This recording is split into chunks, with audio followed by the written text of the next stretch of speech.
the table. Okay, this is an OG school table, as you can see. It's the one that you can put down and put up. Okay, it's actually really dusty, and I'm gonna show you the whole setup now. Look, I have another table in front of me and a glass bottle to hold it down. Another chair beside me, and these are actually students because where I'm staying, where the hotel is actually really close to campus, which is part of a university campus. So I'm sat here and kind of making it like a history class of NFC and etc. etc. So today, hey, yeah, hey guys, give this video a like if you like the new setup, because I like to switch things up for you guys. Okay, so let me get started because it's gonna be quite a long video, I think, and I'm gonna try to answer some questions live because interactions. But I'm going to start talking. Hey Patrick, hi NCC, NNNCCC, and Wolfgang. Where are you? I am in Chiang Mai, Thailand. Chiang Mai. I wanted to wear blue as well and white, but I was like, it's not gonna be comfortable to sit down on. When is the next time we'll see the potato sack dress? What do you mean potato sack dress? Do I have any potato sack dresses? Okay, so let's start with a story. Last year, I decided to take a gap year from school. So I was like, I'm not going to school anymore. Let's go. Okay, why? Okay, why did I decide to do that? Well, actually, there was an opportunity in Canada that I heard about in my first year of school when I was in the business building of school. One day, let's go back to that first year of school. So one day I was like, I don't want to stay home. I need a new environment. Okay, I was doing nursing studies. Okay, studying nursing, and I didn't want to study in the nursing block. And I probably didn't have like my student card to go into the library or whatever. Anyways, I just decided to go to the business building, and because it's like so much nicer, it looks more modern, it's like taller and all that. So there was hardly anyone there because it's just after school, like most people are gone home at this time. So I sat there and I did some like work and stuff, and then I was walking around with my backpack, and I was just looking around, reading the posters and all that, and I saw a leaflet pinned to like the board, and it was this company that says, we're willing to pay your flight over here to teach you how to sell things. Like, it's sales training, and you're gonna get commission, you're gonna get a base, and it's gonna be good. You're gonna get accommodation covered. We already have a student who went over the summer to Canada for this thing, and then they're back here and they had an amazing experience, and that's why they want to bring more Irish people to Canada, because Canadians apparently love Irish people and Irish accent and all that. Okay, and that's why they do so well in sales.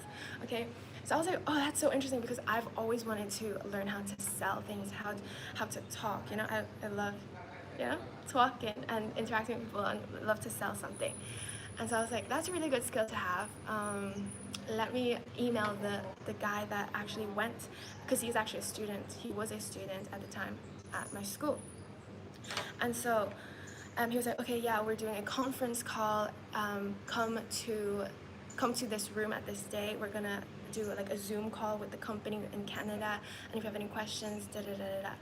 Now at this time, I went and I was like, oh wow, this sounds really legit, because we're other students as well. I know it is a legit thing. It is a legit thing. I do want to say that. And but there was troubles. I couldn't even go in the summer because I didn't have an Irish passport, or a passport that would like make it easy. I had to like sign up for visas and stuff like that. So that made I missed the mark for that summer. So I didn't go that summer, so I started school the next thing. But I was still always thinking about that like sales thing. Was I enjoying nursing at the time? It was okay. Like, I actually did want to be a nurse, but I also wanted to learn sales as well, because I thought that was really cool. Good skill to have. So I was always thinking about it.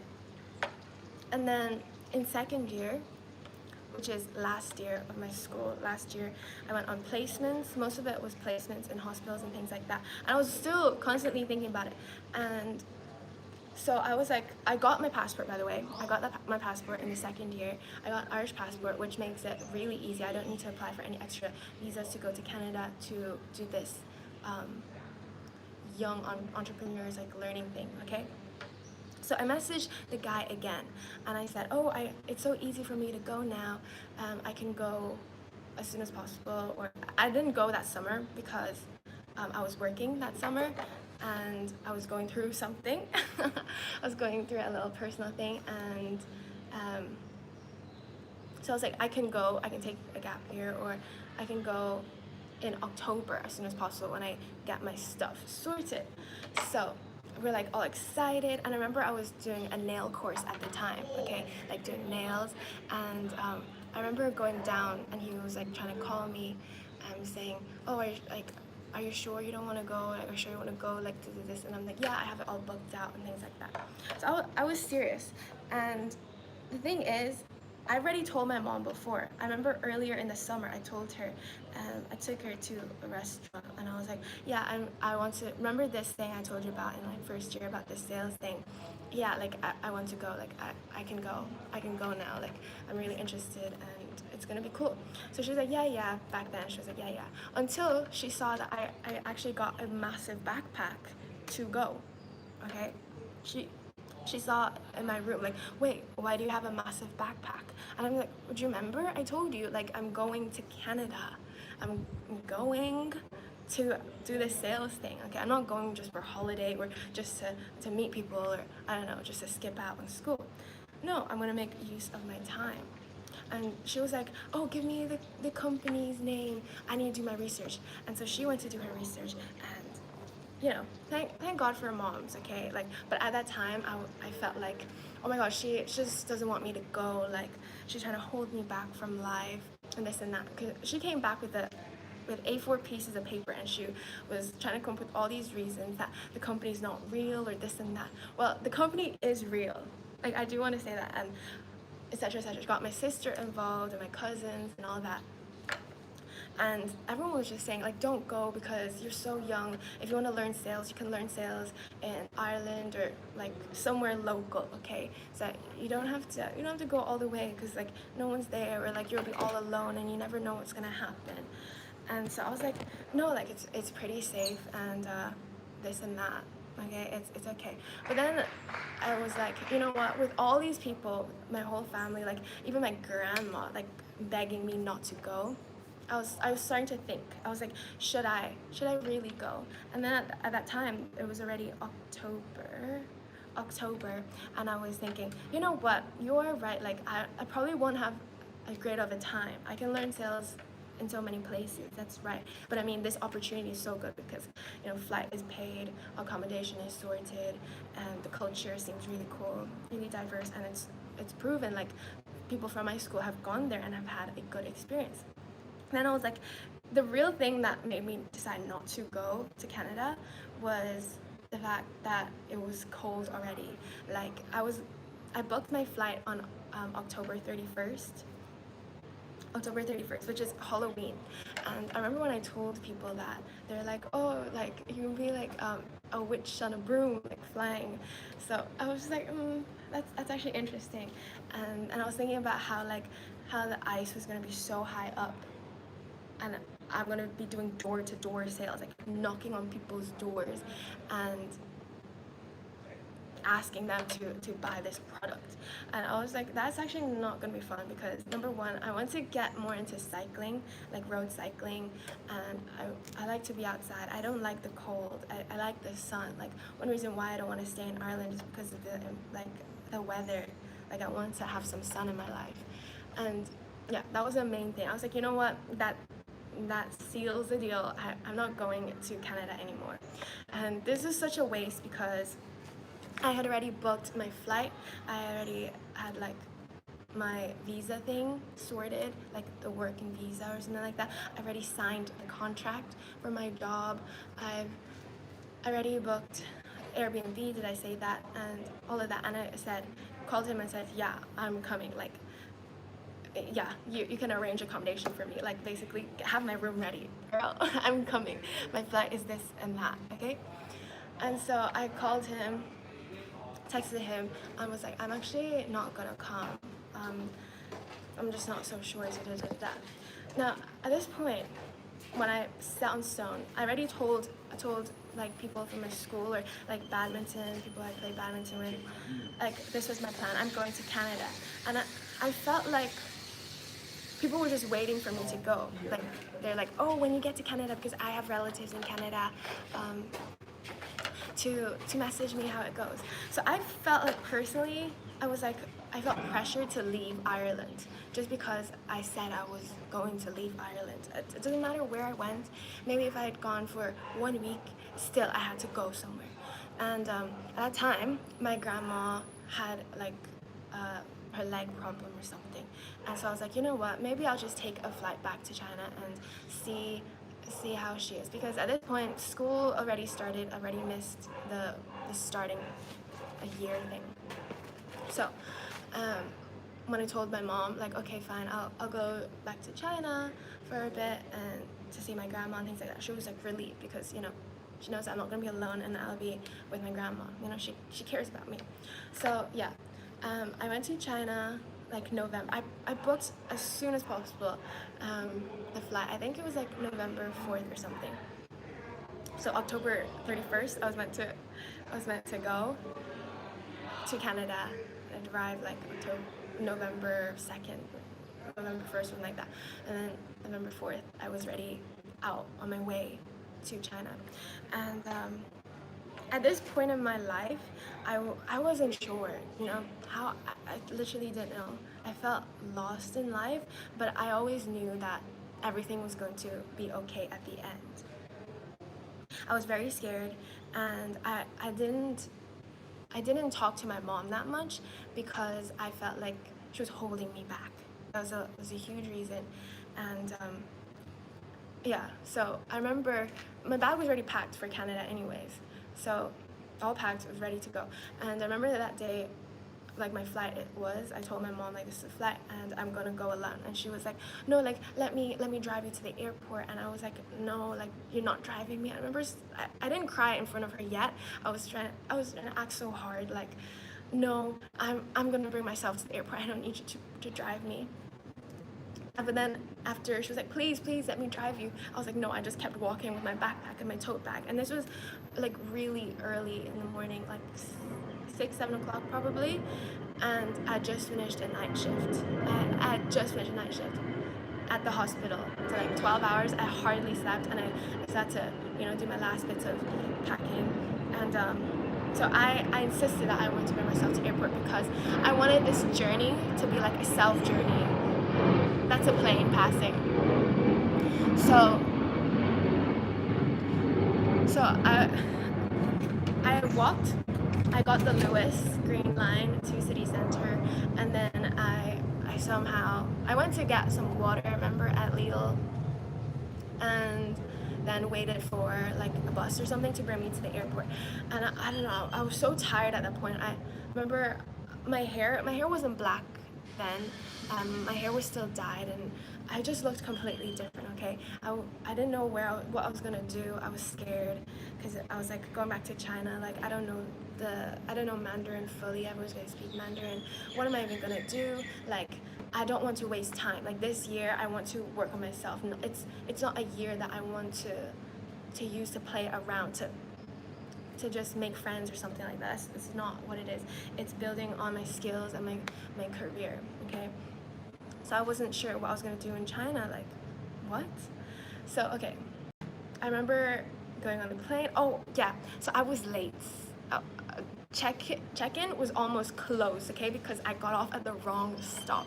Too early, so I had to walk and find my way to the right terminal, and then and they almost the flight like check-in people. I think they're a stewardess because you see them later on the plane, and they were like, we're not accepting anymore. And I'm like, but it says like 40 minutes before departure, like please. And so they make a call to the airline, and they're like, okay, fine, yeah, take her in. It's just one girl and she's a backpack, you know, she's like a backpacker. And so they're like, fine, but you have to hurry up. And it's not my first time it's not my first time flying by a plane, because that summer I was preparing myself. I went to a solo trip to the UK, like being camped out. I took the plane there, and I took the plane back as well, but with my sister. But I took a plane myself to like prepare myself, because I knew I was either gonna go to Canada or somewhere else. Okay, Canada, that was the goal. And so yeah, going through security, whatever was fine. Okay, going to China and then filling out the forms. You know, I was still iffy. But okay, on the plane, I remember like crying, and I remember like the airline was like Hainan Airlines or something. So I flew from Dublin, Ireland to where did I fly next to? Maybe like Beijing, and then Beijing to Hong Kong maybe, and Hong Kong to Guangzhou, something like that. And it's Hainan Airlines, and I remember crying. So it was a long flight. I guess the first one was to Beijing, and I remember they gave like a red blanket, and I remember wrapping that around me, like over my head, and I was crying, I was sobbing, because I was just so unsure of life, and I'm not sure what was gonna happen. I'm just scared, like I'm just being like, wow, I can't believe like I'm alone like in this world right now, like just me. I'm a young girl, I was sat in the middle between, because I was sitting in the middle four, and then because it was a big plane, it was like two seats here, four here, or three here, and then two here, and I was sat in the dead middle. And yeah, I had a good cry at the start. There was a scream because it was a long flight, and I looked up like some familiar songs, and it had like Sasha Sloan on it, and so I was like, wow, this is like, what a moment. I need to cry right now, okay? So yeah, the flight went fine. Got to Guangzhou, and wait, what happened? So yeah, I got picked up from the airport, like my aunt, I guess would say, and my grandma, they came to collect me, and went for like lunch and whatever. So I stayed in China for, let's say, less than a month, or like a month. I stayed in China for a month, in November, and I remember paying an eSIM through like Alipay, but this eSIM wasn't enough. Like it wasn't enough gigs for me to use my phone all the time. And honestly, I wanted to use like China as a place, like a stop to think and like reevaluate my life and where I want to go, and like to work on myself, basically like physically. I want to get better in shape, or like I want to look prettier. I level up my mind. I want to, you know, figure myself out, that kind of thing. And so I was alone, with my grandparents. I didn't have any cousins there. Well, yeah, probably saw like my cousin a few times, but like he's busy and all that. So it was just a lot of time by myself, and I felt like I wasn't productive. I knew that I wanted to do social media. This is the thing about me. I always knew I wanted to do social media, and I knew I was gonna be something big. And the thing is, in China, like you have to use a VPN or an eSIM, but my eSIM ran out like so early in the day. I don't know why. It was just eating up my phone. And this, by the time I was there, I still had an iPhone 13 mini that was kind of shutting down. It was not working well. So I was like, okay, I need to move. I can't stay in China for the whole year, because I feel like my potential is capped. Like I can't do social media fully. Like, and I don't even know if it's safe to do social media here. Like, am I gonna get arrested for using a VPN? I mean, I see other people in China making content and posting on Instagram, TikTok, YouTube, and all that. But I was just, you know, I guess it was kind of like an excuse as well. Me having an excuse, come up with an excuse for why I didn't start social media when I wanted to do social media. So, in the middle of that, I went to Hong Kong by myself again to like renew my visa thing, because back then you could only stay in China for 15 days or 14 days without a visa. You have to go out and then come back in. So I went there, to Hong Kong, and this was like about 15th of November, something like that. And it was in Hong Kong. I was just there for one night to just renew my thing, and then I was like, okay, I really need to start making a plan, do something, because I can't stay here. This is it. Like, is that coming to Hong Kong maybe? Like, leaving my grandparents, coming to Hong Kong, or like what's the next best thing. So I remembered I have this coaching group that I subscribed to when I was 18. So when I was 18, because I didn't want to go to university, I decided to join a coaching group, which is Duran Rider's like coaching group, when I was 18. And because I felt like I needed guidance from someone that I wanted to be like, you know, like they were vegan, they understood me. This is a community of vegans and entrepreneurs and just a different mindset of people, which suited me. So I joined this group when I was 18. And I remember putting a message like, oh, my mom wants to, they're playing, my mom wants to put me to university, I don't think it's right for me, or like this and that, okay? Explain my situation, but it was just one post that I made, and I remember Harley was saying, like sometimes, like school is needed for some jobs. Like if you want to be a doctor, then you have to go to school, etc., etc. At the end of the day, I decided to go to school because I realized that if it's not right for me, then I can quit it. Because if the opportunity passes, if I don't accept my school choice thing, then I'll miss it and I can't go back. So I decided to take it, and so during that time, like 2 years, I wasn't active on the group chat at all, really.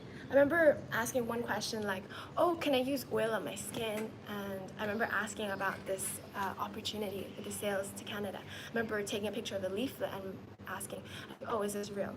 But you guys need to know that I was so private. I had no profile picture. I never showed my face. I used Michelle Jackie as my name.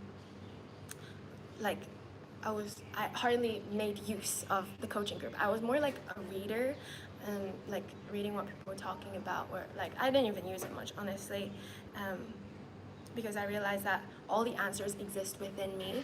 I don't want someone they don't know my story, they don't know me, they don't, you know, they can only give me general advice, which I already know their general advice.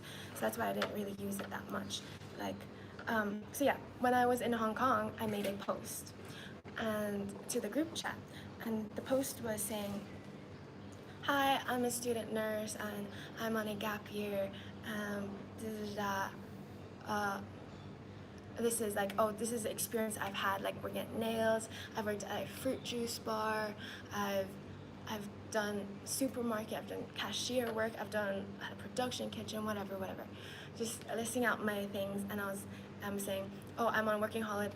No, did I say working holiday? No, I don't think I said working holiday, but I want to, you know, I did say working holiday. I said I want to make the most money possible on my 1 year because I don't want to waste time, and etc., etc. I guess this time I already applied for a working holiday visa in Australia because I was like, where else to go? Like, I don't know about Asia. I know Australia, there's working holiday. I know a lot of people, young people, like before even going to school, they go to Australia for a working holiday, like 18, 16, 18 I'd say. So I was like, oh, that's the place to go. And I remember putting that post up, and I put up like a few pictures of myself, like my face. And these are like, I didn't really show my body, really, not really. I wasn't wearing stuff like this. I was wearing like very covered, you know, it's Ireland, so it's cold, you know. And I had people write back from the group chat, and they were saying like, just start social media, like something like that. People would really want to like listen to you.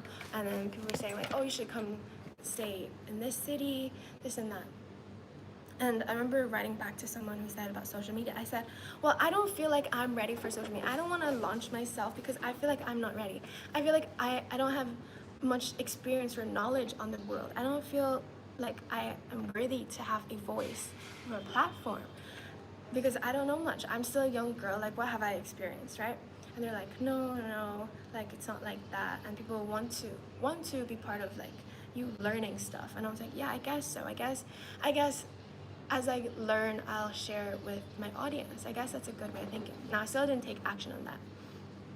And so I put that post up, and I guess people were like, yeah, I come to Australia, like it's gonna be good and that. But I never got any referrals for a job position. No one said, yeah, I know this company, come work here. So I still didn't know what to do. So I remember knowing that when I got to Australia, I had to print out CVs, work on my CV, and then get a job myself. Okay. Now, deciding on which part of Australia. Okay, I do want to say I never reached out to Harley personally. I never had a chat with him on the side or like anywhere. Even when he replied to my messages, not messages, my group message, like to the chat, I didn't reply much. I remember he was talking about Belle Delphine and stuff like that. I think that's her name. No, that's not Belle. No, Bella something. Bella Porch, not Belle Delphine. Bella Porch, and saying like about her makeup and stuff like that. And so I just want to say that I never reached out to him. Honestly, I never. What? I thought it was just like an online forum. This is how I saw it as. Okay?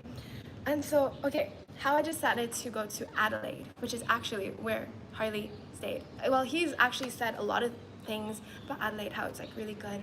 And I was also doing other research and I learned the most affordable city in Australia, how like best bang for your buck basically. Like Sydney is like, oh, super expensive, Adelaide is the cheapest. So I was like, you know what, I'm gonna get my working holiday, because okay, part of working holiday is if you want to stay a second year, you have to do 88 days of what you call this, it's not farm work because it can be more than farm work, it's I forgot the proper word, but you need to do a specific type of work, like could be farms, could be cafe, depending on your location, so that you can be granted a second year visa. Okay, and I was on my first year visa, so I was like, okay, let me go to Adelaide because it's cheapest there, and I know Adelaide has a lot of farms that I can work on. So perfect, and like cheapest living, air is great. Okay, it's close to the hills, close to the beach. Okay, that sounds like a perfect space. So I booked my flights to go to Adelaide. It was like 1 month, and I remember my mom came to China as well, and so I had some time with her and my grandparents and all that, and they were very scared for me to go to Australia. Obviously, like she was like stay in China or like come back to Ireland, things like that. But I was just like, no, like I have to go. I just knew I had to go. I couldn't go back to Ireland. I just knew that I couldn't grow. I couldn't be the person I felt like I had to become. I was going to become. So I told them I'm going to Australia. My flight is booked. Like this is the day. And I remember my aunt who picked me up, she was like giving me a talk, and I'm like, I know the world is a scary place, and I know I'm really young, and I know I'm really pretty, so I need to be really careful of people. And they're playing, and so I was really scared, even though I was telling them like, yeah, it'll be fine, like people, I'll be fine, I'm smart, I know it, I know what to do, it's all okay. Deep down I was so scared because it's a new country, I'm all alone, and I felt so much pressure that I had to make something of myself, like I said, this is gonna work, like I'm gonna do something. And so yeah, I remember crying again. I was like, because I'm so scared, I don't know what's gonna happen to me, some things are out of our control and it can still happen. So anyways, that flight was Guangzhou to Hong Kong, Hong Kong to Melbourne, Australia, and then Melbourne to Adelaide. And here's the thing, my working holiday visa thing got approved, right? But I wasn't sure if it was gonna work. I was like, oh no, like, are they gonna let me through? Because it's an immigration problem. Because I used to watch like these shows on the internet, like where they kind of like portray Australian government to be like really strict, or Australian immigration. I was worried about the things I had in my backpack, like are they gonna find a piece of seed and be like, oh no, you have to pay this or you're gonna get deported, this and that. Okay, so, and I think I booked my hostel in like Hong Kong. Like I wasn't sure where I was gonna stay, or like am I really gonna take the flight. I didn't know. Okay, so I booked this hostel from like booking.com. It was this place called Base Camp. It had the best reviews. I mean, it had a breakfast included. It it had a female dorm, so there were like 6 or 8 girls in one room, because usually in hostels like it can be mixed rooms, right, like boys and girls share. And I was looking at the other hostels. A hostel was a hostel, basically like a cheaper accommodation where you share rooms with people. Okay, you just have your bed. You might have a curtain. Some have curtains, which is why I liked Base Camp, because Base Camp there was actually a curtain. The other hostels, they didn't have a curtain, so there was no privacy. So I booked Base Camp because, you know, it looked like it was the most safe one. There's another one called Tequila Sunrise. Tequila, like, I already don't drink alcohol. Like, why would I want to mix with that group? Like, I'm here to be serious.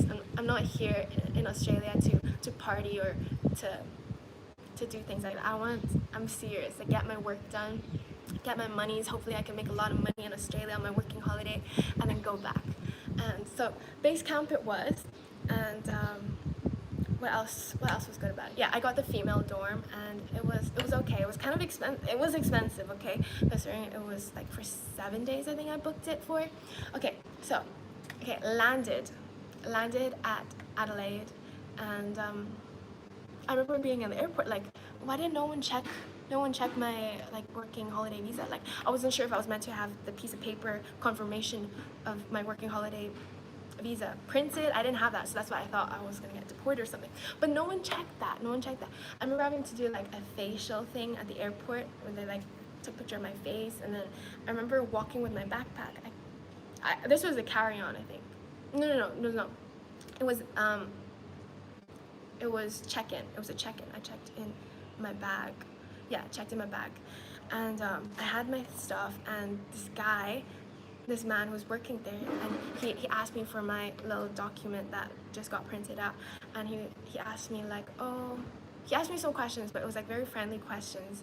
Nothing like, where are you going? Like, he just gave me a look like, oh, enjoy your trip. Like, where are you from? I remember he asked me, where are you from? And it says, oh, China, but you know, Irish passport, and that was it. I think he took my little card, and I was out in Adelaide. Like, I was like, wait, what? Did I just like fly through? Like, what happened? No one asked me anything. So there I was, like, I wasn't even mentally prepared at that point, because I was like, okay, I'm gonna go through immigration. I have some more time to think about what I'm gonna do, because I had no idea. I know no connections in Adelaide. Literally no one in Australia. I don't know anyone. Okay. And no one knew I was going to Adelaide. Well, my friends back in Ireland didn't even know I was going to Australia. No one knew. I kept this so private. Just my sisters probably didn't even know, because we had a fight before I left, so we weren't even talking much. And no one heard of Adelaide. Like, I don't know. I don't think my grandparents don't know what Adelaide is. My mom, she probably didn't even, what, Adelaide? I just know it's Australia. So anyways, I walk out, and I'm like, with my bags, my massive backpack, and I'm wearing black pants. I remember black pants, and I remember I got a new pair of shoes, the Victoria's ones, and they were new. I was a clean girl. Okay, I wasn't a dirty shoe girl. I was very put together. And yeah, there I was. No internet, okay, because I've just dropped down to Australia. No new SIM. It's not like China, where you can prepare and get an eSIM ahead of time. So I was there trying to log into the Wi-Fi at the airport to see how I can get to my hostel. Okay.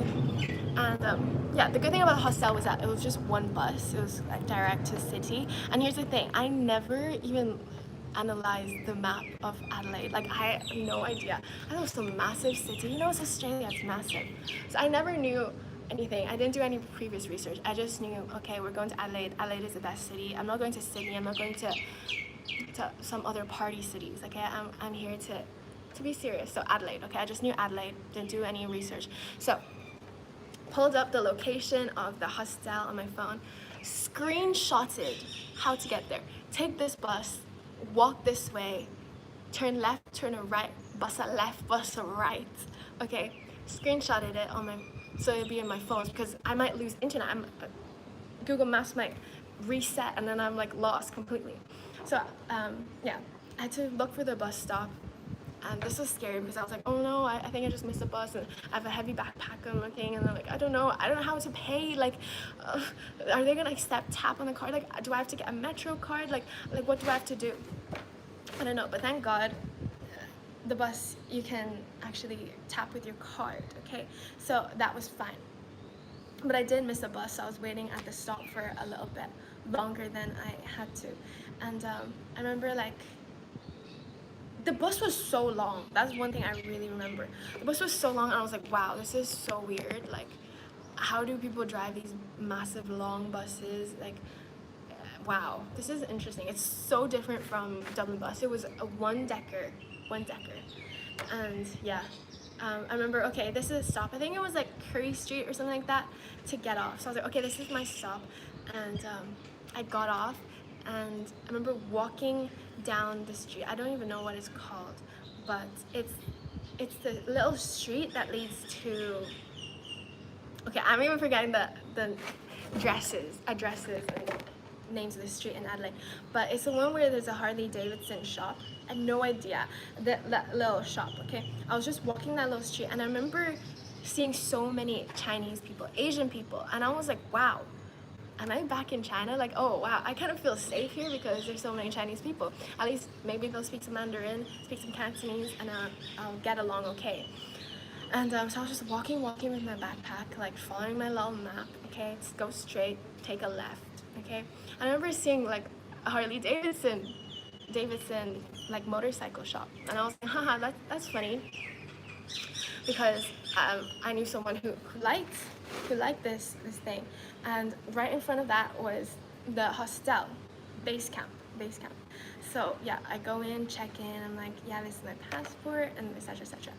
And straight away, I kind of got to business. I was like, okay, gotta get my CV up. Okay, get that. As soon as I get that, I can get a job. Okay, I need to get a job ASAP. Okay, because Christmas is starting. I'm gonna get hired obviously quickly because Christmas is a busy period, right? So I remember I had my laptop with me, so I did my CV stuff there, but then I needed a place to print it. So I went to the library, so I started like the whole library thing. And I remember I did my like, not PPS number, what's the Australian one? I don't remember. But like for your tax stuff, I swear that out, and like I put the address to the hostel. I was swearing out my stuff.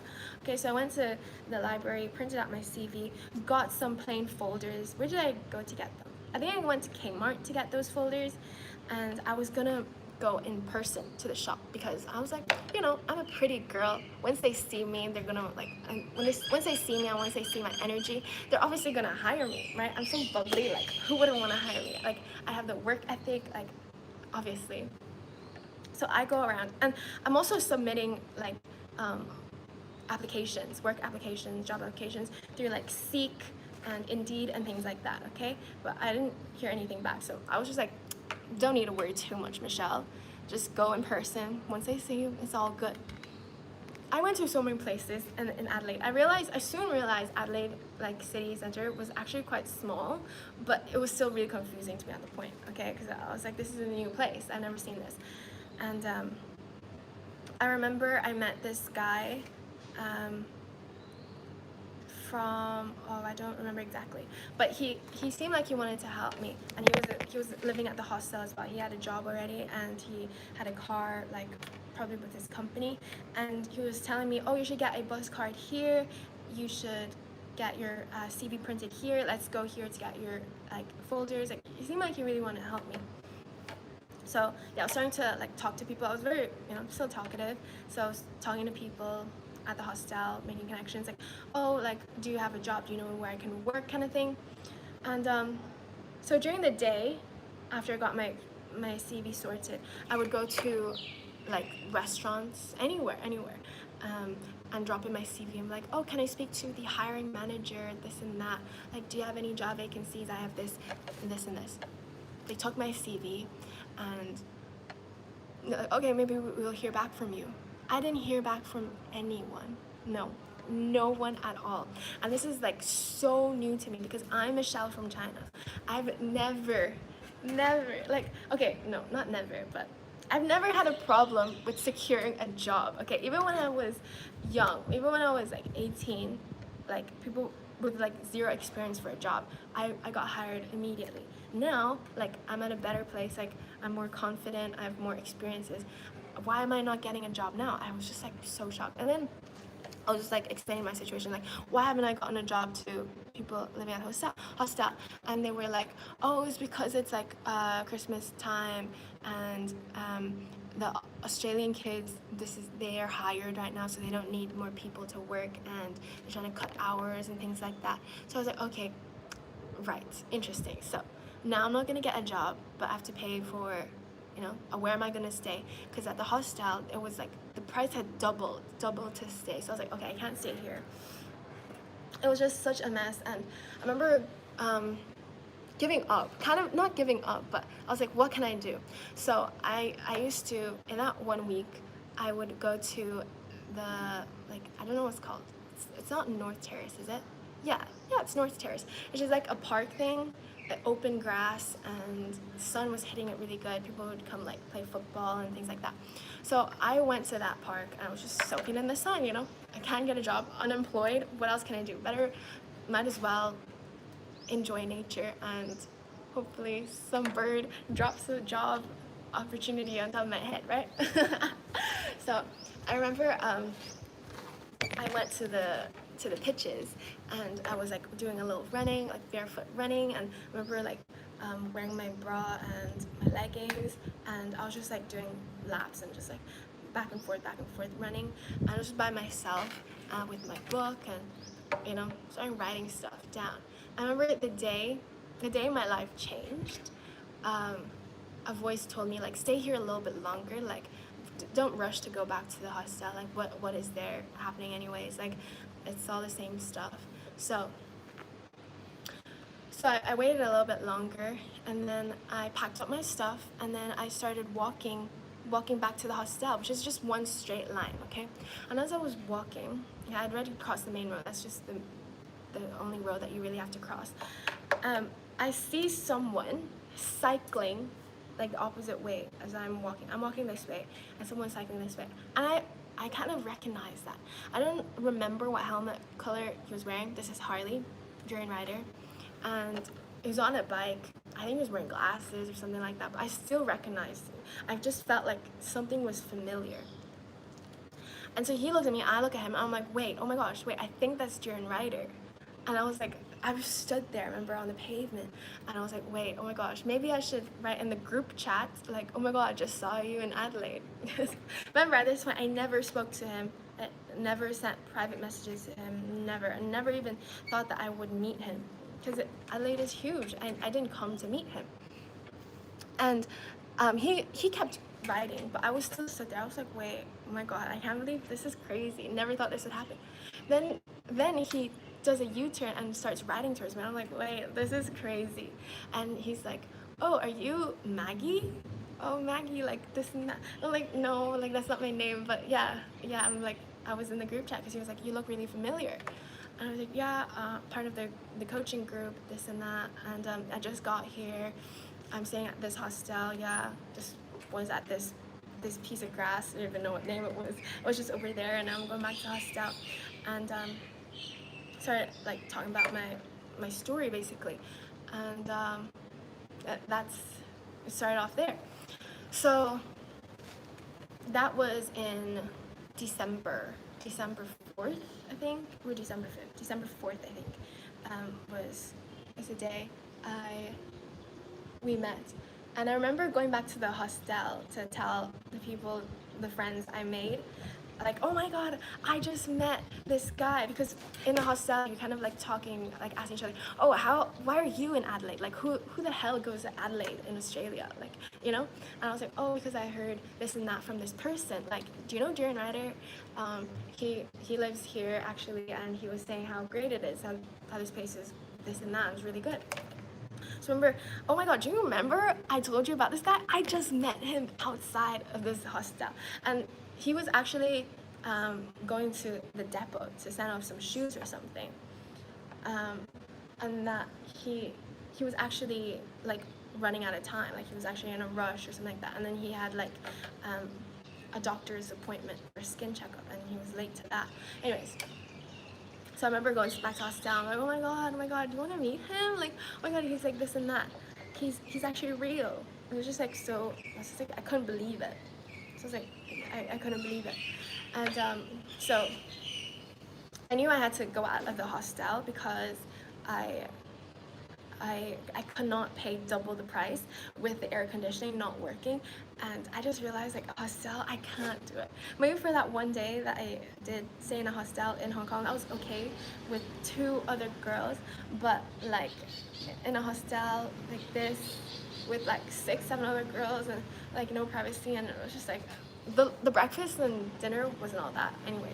No, it wasn't even breakfast, it was just dinner. And so I was like, okay, I need to find a new accommodation. And all this time, even on day 1, Harley was like, come stay with me, come stay with me.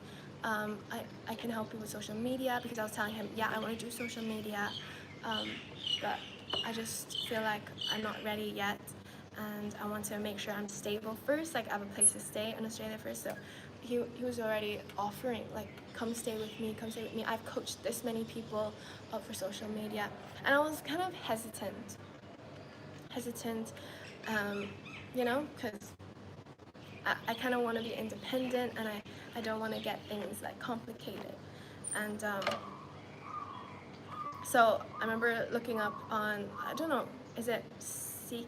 It's not Seeking. That's like a dating app. It's is it like Flatmates or something? It was like an Australian app where you look for accommodation, like rents and stuff like that. And I remember other people at the hostel that I was talking to, they were looking for accommodation as well. So they were like, oh yeah, you need to use this app, and start getting it, because next week the prices are going up. And these are people that have stayed in the hostel for like a few months, and they were leaving just as I was leaving. And so yeah, I did stay one night with in Harley's place, and I was like, the next day I was like, I can't do this. This feels really wrong. I need to have my own place. Like I don't want to be like reliant. You know, I don't want to get the wrong message. So I remember the next day I immediately got on a bus, and I went to this place in Kensington with this man. He felt, it was kind of weird, honestly, because he didn't want to tell me the exact address of the thing, and I was just like, oh, he told me to meet at the bus stop, and then he'd walk me to the place. But I was like, you know what, he seems kind of legit. Like, I've called him on the phone. Okay, I'll just be really careful. So he was an older gentleman, and I was just like really scared, because this is my first time trying to like rent out a place, okay, by myself, and no one knows what's going on in my life. No one knew like I was going to meet up. My grandma didn't know. Harley didn't know.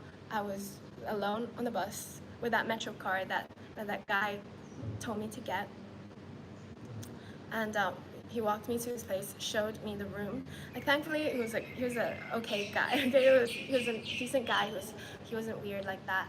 And I was the only tenant. There was 2 open rooms, and 1 room he was giving to me. And so I was like, okay, yeah, this seems pretty good. Like, the area is quite calm, and like I guess it's a rich area or something like that. So I was like, okay, I'll. This is a better. Like, I have my own. I'm the only one here. I can have my own bathroom and kitchen and all that. I can cook food, and yeah, it seems okay, better than the hostel situation. So I said, okay, cool. And honestly, he was hesitant to rent it out to me, because he was like, you know, you're so pretty. I usually don't rent out to like young girls like you. I usually do it to like older women or older men. He preferred men to rent it out to, less trouble and all that. And so I was like, yeah, this seems like an okay place, you know. Yeah, I remember I didn't agree to it in front of him, because I remember my mom said, don't show too much interest at a place if you want like the real estate, like to rent a house or something, because you know, you don't want to seem too excited and too desperate. So I went home, I was on the bus back, and I was thinking like, yeah, I might just accept it because like the 7 days are up and I have to move out soon. And I was like, when can I move in? As soon as possible. He said, yeah, I can come in like tomorrow or whatever. And he offered to like help me bring my stuff because it was still at Harley's place. And he was offering to bring the car. So I think it was the same day, maybe. Yeah, so I think it was the same day. I remember like Harley called on the phone and he was like, oh, where'd you go? And I was like, on the bus to look at this new place. And he was like, oh, this and that. Well, at least it's a good place, Kensington, this and that. And yeah, he came. The guy, the landlord came with his car and his female friend to come pick up my bag and stuff. And then I think I cycled because Harley gave me one of his bikes to ride, and I was like, okay, I'll cycle down to your place, give the address, and you can take my bag because again, my bag is really heavy. So guys, thank you guys so much for all the likes. Wow, 201 people and 201 likes. Thank you so much. I hope you guys are enjoying this story. So I stayed at this at his place in the room for, I'd say like a little bit over a month. Like January 15th is when I came out. I think it was a Saturday. That was the end of the thing. And the thing is that I had to pay a deposit, obviously, and before you leave, you tell him like a week before or like 2 weeks before, something like that. And I told him. And the reason why, well, how was my experience living alone? It was good, I guess. Like I had my own space, I enjoyed that. But I still didn't start social media. I still didn't start because I was making up excuses with, oh, I need to work on myself. I don't feel ready. I still don't feel ready. And this time I was meeting up with Harley quite a while, in quite some like few times in city center, and yeah, we were riding the hills and things like that. So he became like a person I was talking to, right? Like my guidance, my coach, right? So he was like, okay, well, you should start social media. And I remember he helped me film my first video, and it was at Morialta Falls. I remember being so awkward, but he was like, that's your first YouTube video, like post it up. And yeah, another reason why I didn't start my channel was because I was like, I don't know what to call myself. I didn't have Michelle from China yet. I was like Bigfoot Michelle. I was like Jackie of all trades. I was like, should I stick with Midgelina because that was my name back then? Like, I don't know. I don't have a name for myself. And yeah, finally, when Michelle from China came, I was like, I need my name first.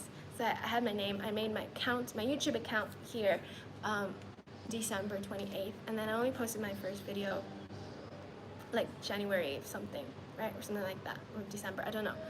But yeah, at this point my Instagram was still private, okay?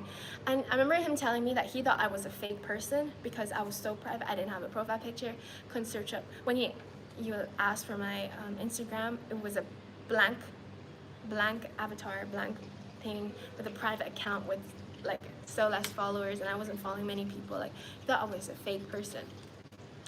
And so yeah, he was like, okay, if we do social media, it's best that you move back in so that we can have more time, you know, so you don't have to ride to the city and back, and it's just like more efficient timing. We can get more done, and you can also save money on rent, because you know rent is expensive, and it was like probably like $250 a week, $250 Australian dollars a week for rent.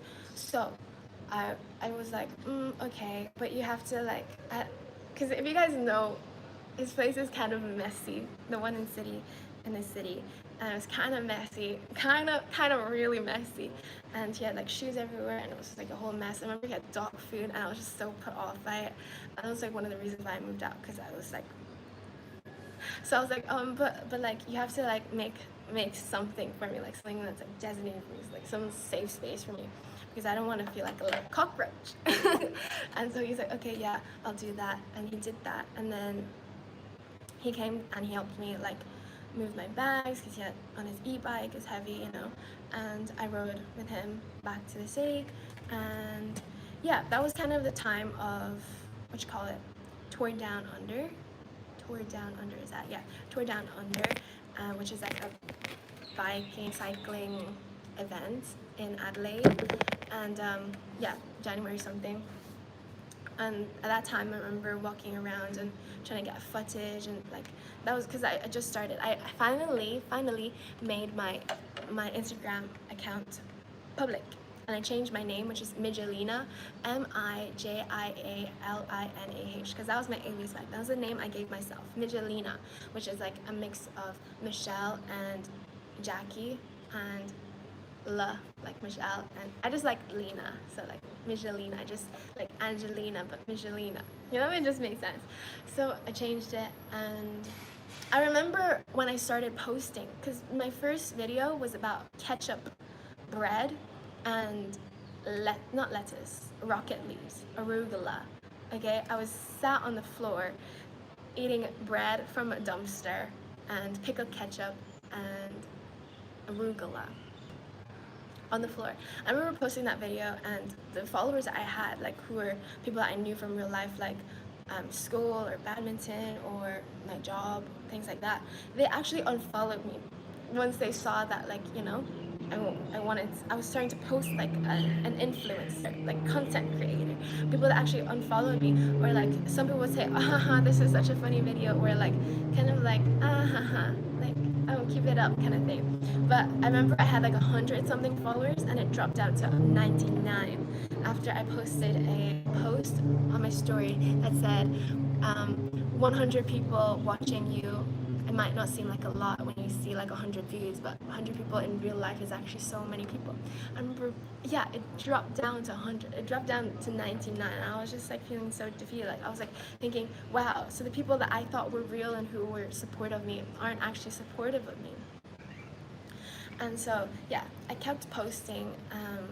I remember when I started posting, I couldn't stop posting. I'll say that again. When I started posting, I couldn't stop posting.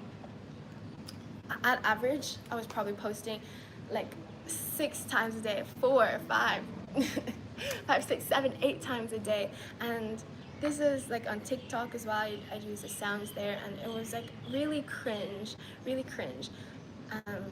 Like still trying to figure out my style, okay? And these were like kind of contents that I would film myself.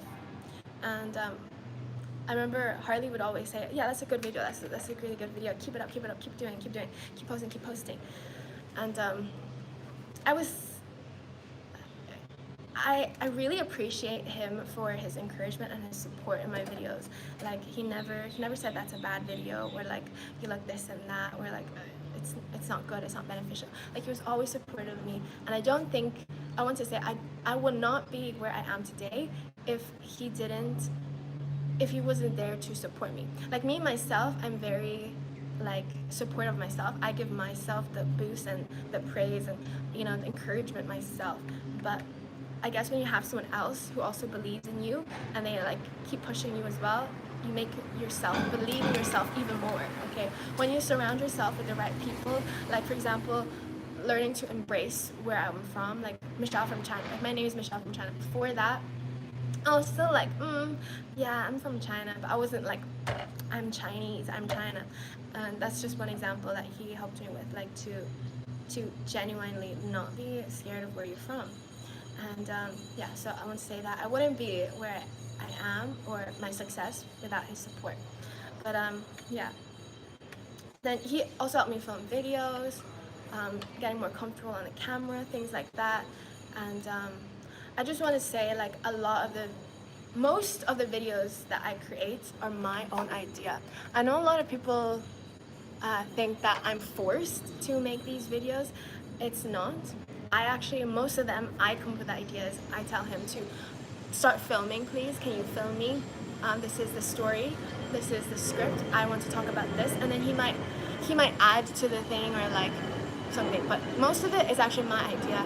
And MFC, Michelle from China, is actually run by me. I make all the edits, I post it, I reply to my own comments.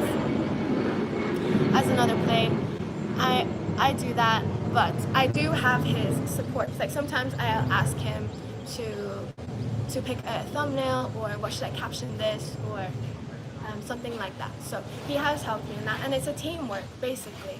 it's a teamwork for sure. And I wouldn't be here without his coaching and his support and his words and, you know, showing up and being there the way he has. But I do want to say that this is my idea. It's not all forced. It's not forced at all. It's something that I want to do. Every video I decide if I want to post that. What I wear is my idea. Like, for example, wearing like this and my red panties is my idea. Me saying that I want to ride that on a bike or I want to walk around in that. That's my idea, okay? But I also want to say that he has also helped financially. It's like this top, like he has paid for it and all of it. So I want to say he's a big part of Michelle from China. And yeah, it's crazy. I remember at the start, January, February, even in Tour Down Under, no one really knew who I was. I remember, yeah, if you look back into his video, he tried to make a video about Tour Down Under, and I was just so shy, and I just like, and I just hid under the table. I remember so shy, and I think next year, when I go back to Tour Down Under, people will know who I am. But it's just crazy how it started, because my channel was hard to grow, to start getting traction at the beginning. It took a while to actually start growing followers, but now it started off 99 followers, right? 99 followers, and now I have over 600,000 followers across my platforms, almost at 500,000 on Instagram. And yeah, that's crazy growth in under 8 months, because January 15th and today is September 4th. So yeah, it's been so fast, and I've been loving this journey because I truly get to express my creative side. I get to be my quirky self. I get to do things on my own timing, and this is like so perfect for me, and it's something that I believe in. It's like I want to make the world a better place, like inspire other people, live to inspire, inspire to live, right? That's the message, and have a good influence on people, be a good role model. And so yeah, it's been really fun for me, and something that is sustainable for me. That's the most important thing, and it's healthy, it's safe, and yeah, I've really enjoyed these last few months, especially just like personal growth as well, because like as much as I say I want to contribute to the world, I've also contributed a lot to myself, as in like working on myself and things like that. And yeah, there were times where I doubt myself, or I have my parents or my grandma, my sisters all worried about me, like, where are you, like in Australia, are you safe, this and that. And there were times where I'm questioning, like, should I do this, like, what's my future gonna be, like, am I just gonna be a YouTuber, am I gonna be a dropout, am I gonna be, like, I don't know, are you sure? I'm getting so much hate on the internet, this and that, so many comments saying I'm just instilling doubt into me. But the thing is, I'm so grateful that I have a strong mind and I don't let haters get in the way. I remember at the start there were these nasty people, and a lot of them actually have been blocked and restricted, or just left to say, because I actually didn't really care about what people had to say in my comments, especially at the beginning.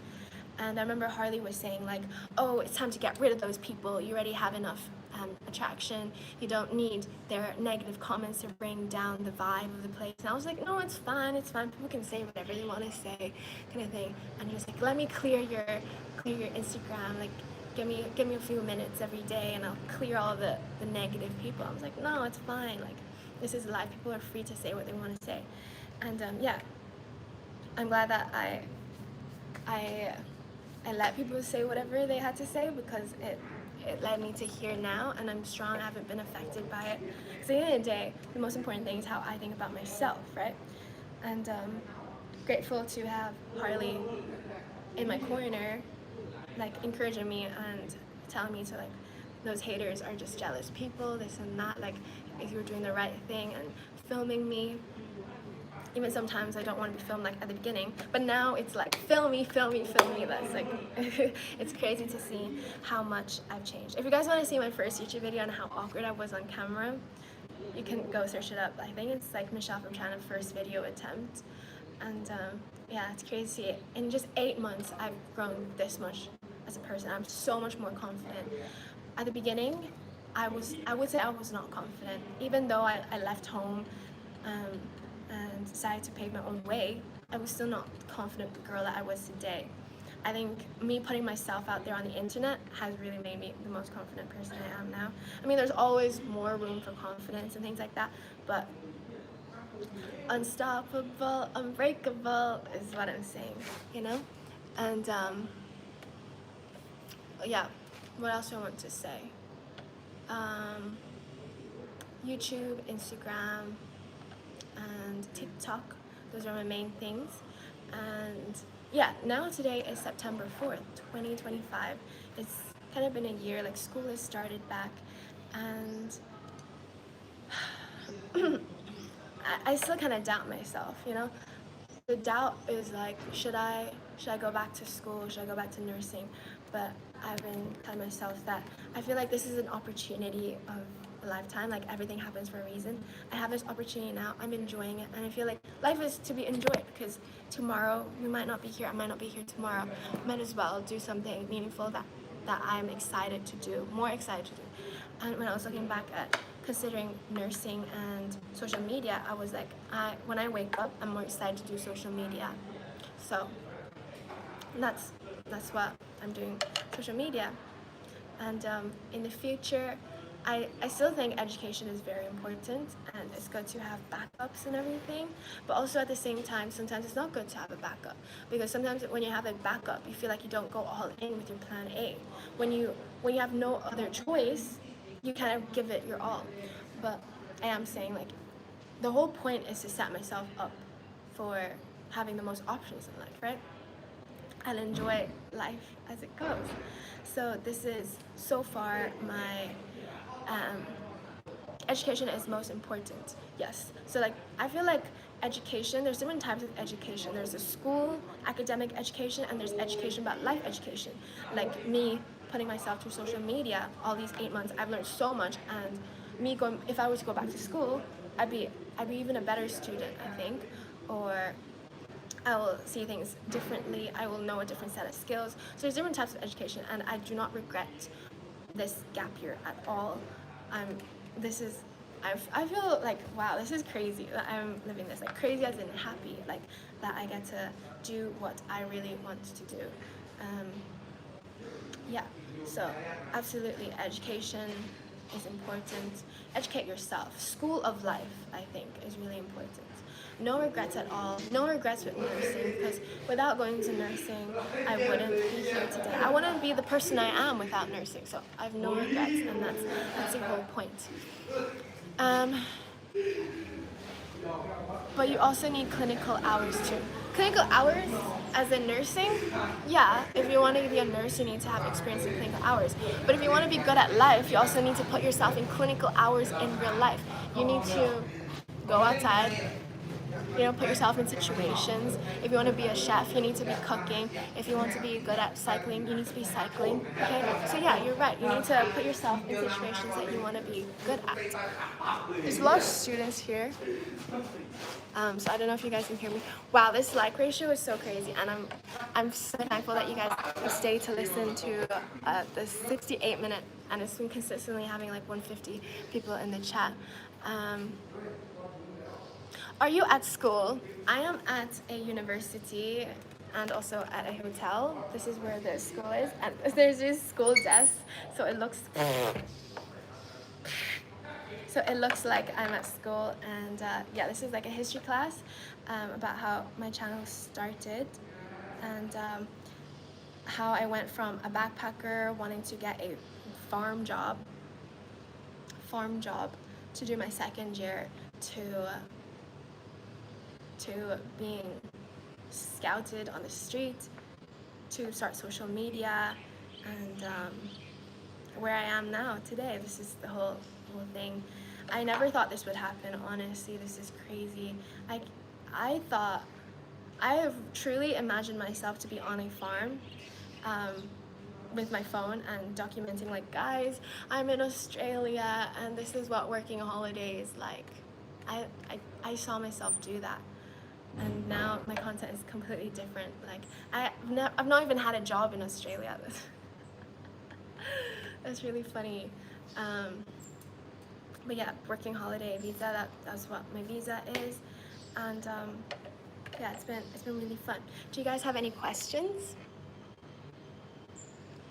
Robert Fox says, you're gorgeous. Thank you so much. Farm job. Yeah, farm job. So like I said, for second year, you need to work 88 days, which is like 3 months, 88 days at a job that counts towards, I don't know what you call this word. It's not all farm work. It can be hospitality, but it depends on your area code. Like in Adelaide, all of it is counted towards your 88 days. Like, I mean, you just have to ask the employer, like, can they do that for you? Because most employers, some employers don't have that certificate thing. I'm not using the right lingo here, but that's why I came to Adelaide, because at most jobs, most positions, most places give you that 88 days. And so what started as a missed flight, purposely missed flight to Canada, and then to China, to where I was born, and then a bus to Hong Kong, which I almost missed the freaking bus. Bus to Hong Kong led me to apply for a working holiday visa to Australia, and then taking a flight 1 month later by myself to a place that I know no contacts, I don't know anyone, to now I'm in Thailand, Chiang Mai, and making this live stream. It's just crazy. That's just the story. And yeah, all of this is just believe in yourself, have confidence in yourself. There's gonna be doubters, you being your biggest one, because if I was down myself and I let my own thoughts get in the way, I would not be here. You just can't. You wouldn't last long. You wouldn't last long.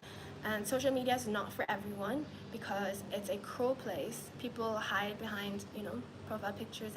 They spew real mean stuff, and they can spread rumors about you. They can, I don't know. It can be a mean place. It can also be a very positive place. So that's why I think I'm perfect for social media, and why it comes so naturally to me, and why I can pump so much content, is because I remember my goal. I'm so strong in myself, and that's why it just comes naturally to me. It's like a no-brainer. It's just meant to be. Captain Blackbird says, I would give you a visa every day of the week. Damn. Which immigration do you work for? What's your next travel to? America Return 4547. My next travel to might be to the kitchen, because I need to get something to drink. Okay, guys, if you have any questions about my story or about me, comment down here. I'm going to answer it now. I usually go live for 60 minutes. It's now 72 minutes. But yeah, I'm going to answer questions as well. Maybe give this video a thumbs up if you want me to stay on longer. Maybe 80 minutes. How long do you guys think I should stay? Comment down here.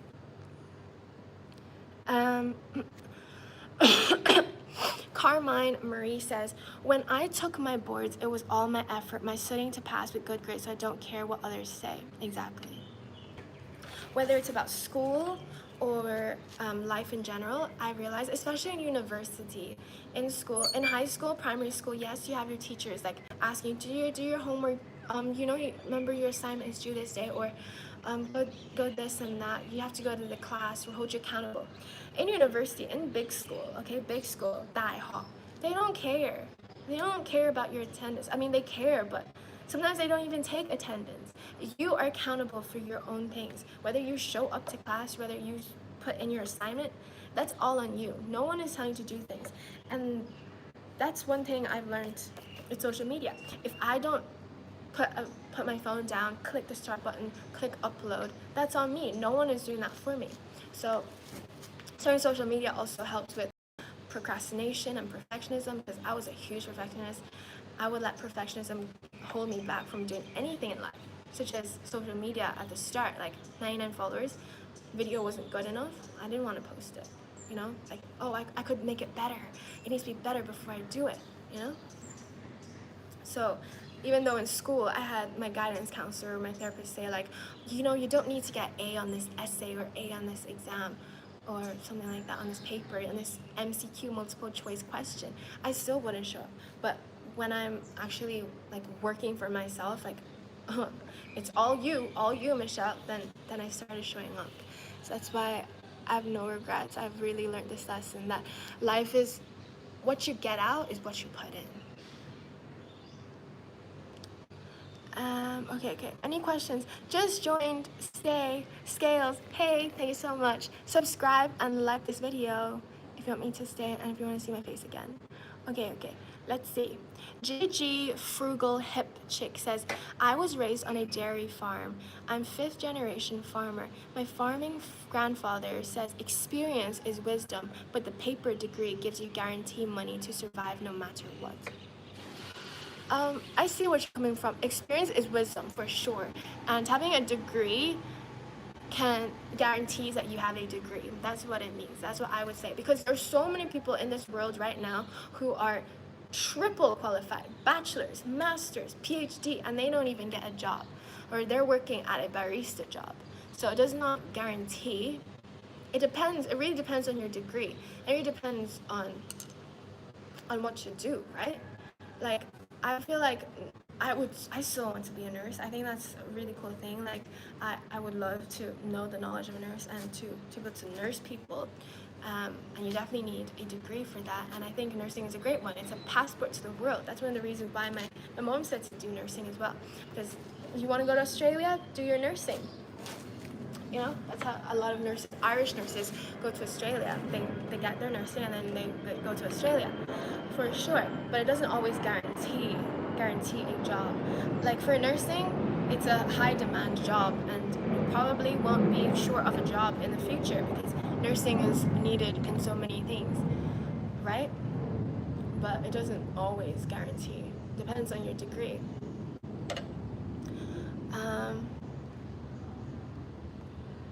What kind of content do you do?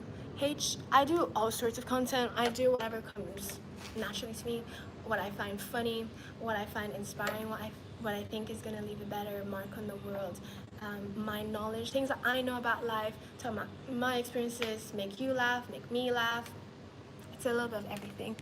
And just kind of content that I wish the younger me had, like guidance, and then also content that older me would be grateful that I made. Like, yes girl, she was pretty back then, or she was really pretty back then, and she did not waste any camera time, girl. That is the kind of content I do. How long were you in Australia? So I was in Australia December 2024 and I left June 22nd, so literally just 7 months. And I left Australia alone again. I left to go to China, back to China alone. And that was about 7 months. Wow, so cute. Love from Nigeria. Hey, Mercy Mustafa. Oh, I haven't seen Nigeria flag here in so long. Thank you so much.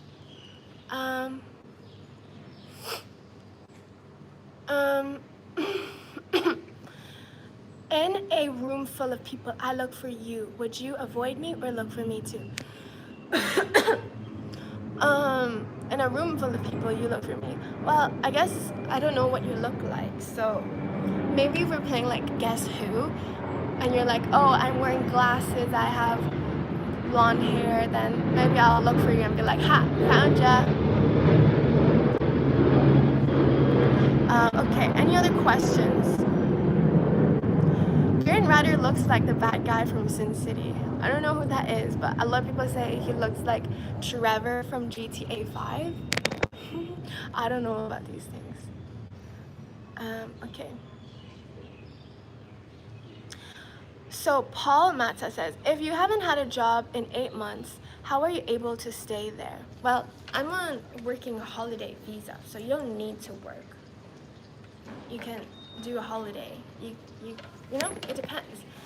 You don't have to work. The visa guidelines is that you don't have to work. It's just that you have to work 88 days if you want to say second year. That's the thing. And maybe if you're asking financially, are you asking financially how I've been able to stay? If you are, then I'm taken care of. The power of showing up, exactly. Young Beta says, I'll catch some of your vids. I subbed again because YouTube obviously unsubscribed me. Thanks so much. Yes, definitely. I haven't posted a video yesterday, so I'm gonna post 2 today.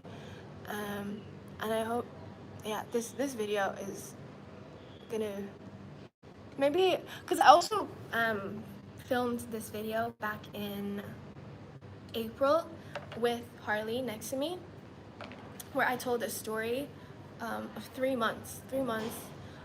At 3 months, I already had 114K followers on Instagram. So I made a video telling this story. I might post that video today. But yeah, it's not a solo video. It's a video with him, and it's like 26 minutes or something. It's a really long video, but it tells the story as well. How do I get you to North Carolina? Maybe by plane.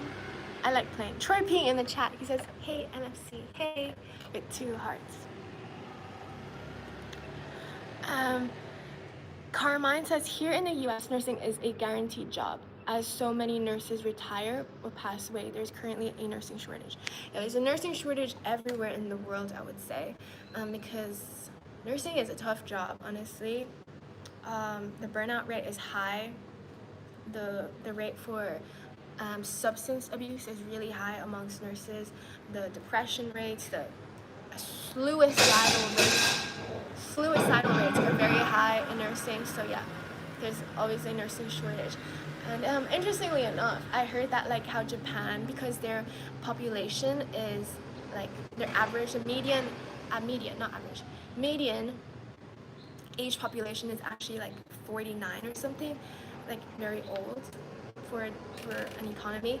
They're actually importing workforce from India as like nurses and IT engineers and all that to Japan, because India produces a lot of nurses and qualified computer people.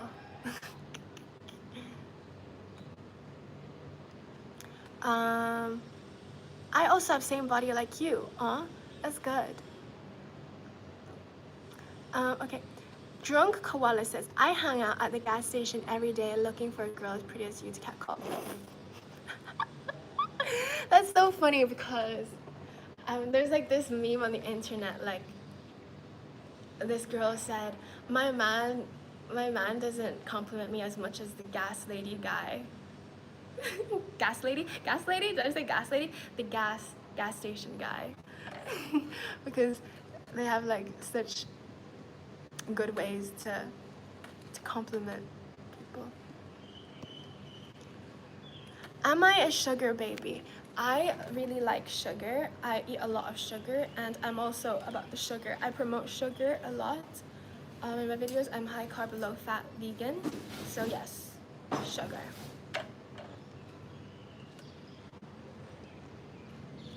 Have a great stream. Thank you so much.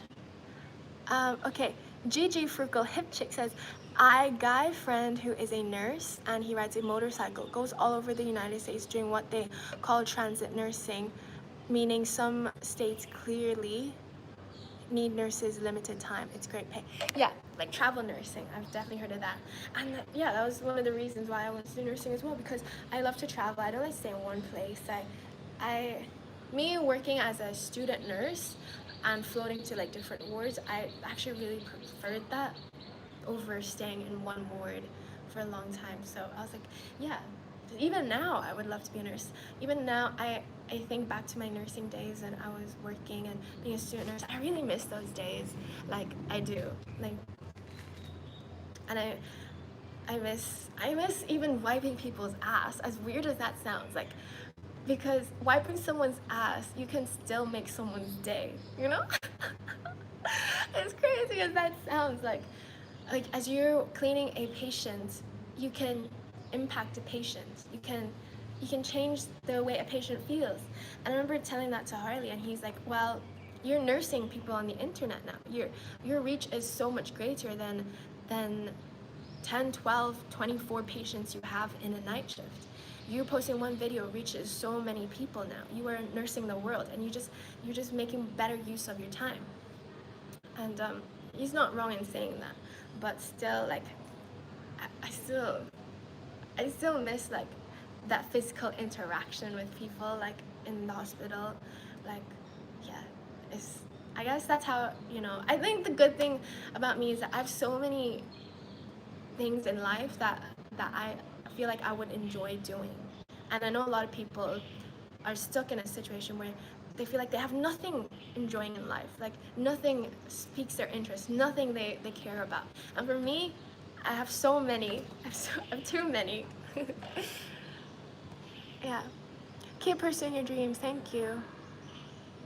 And I also need to know that at the end of the day, I'm still a young girl. Okay, all this happened in less than 12 months.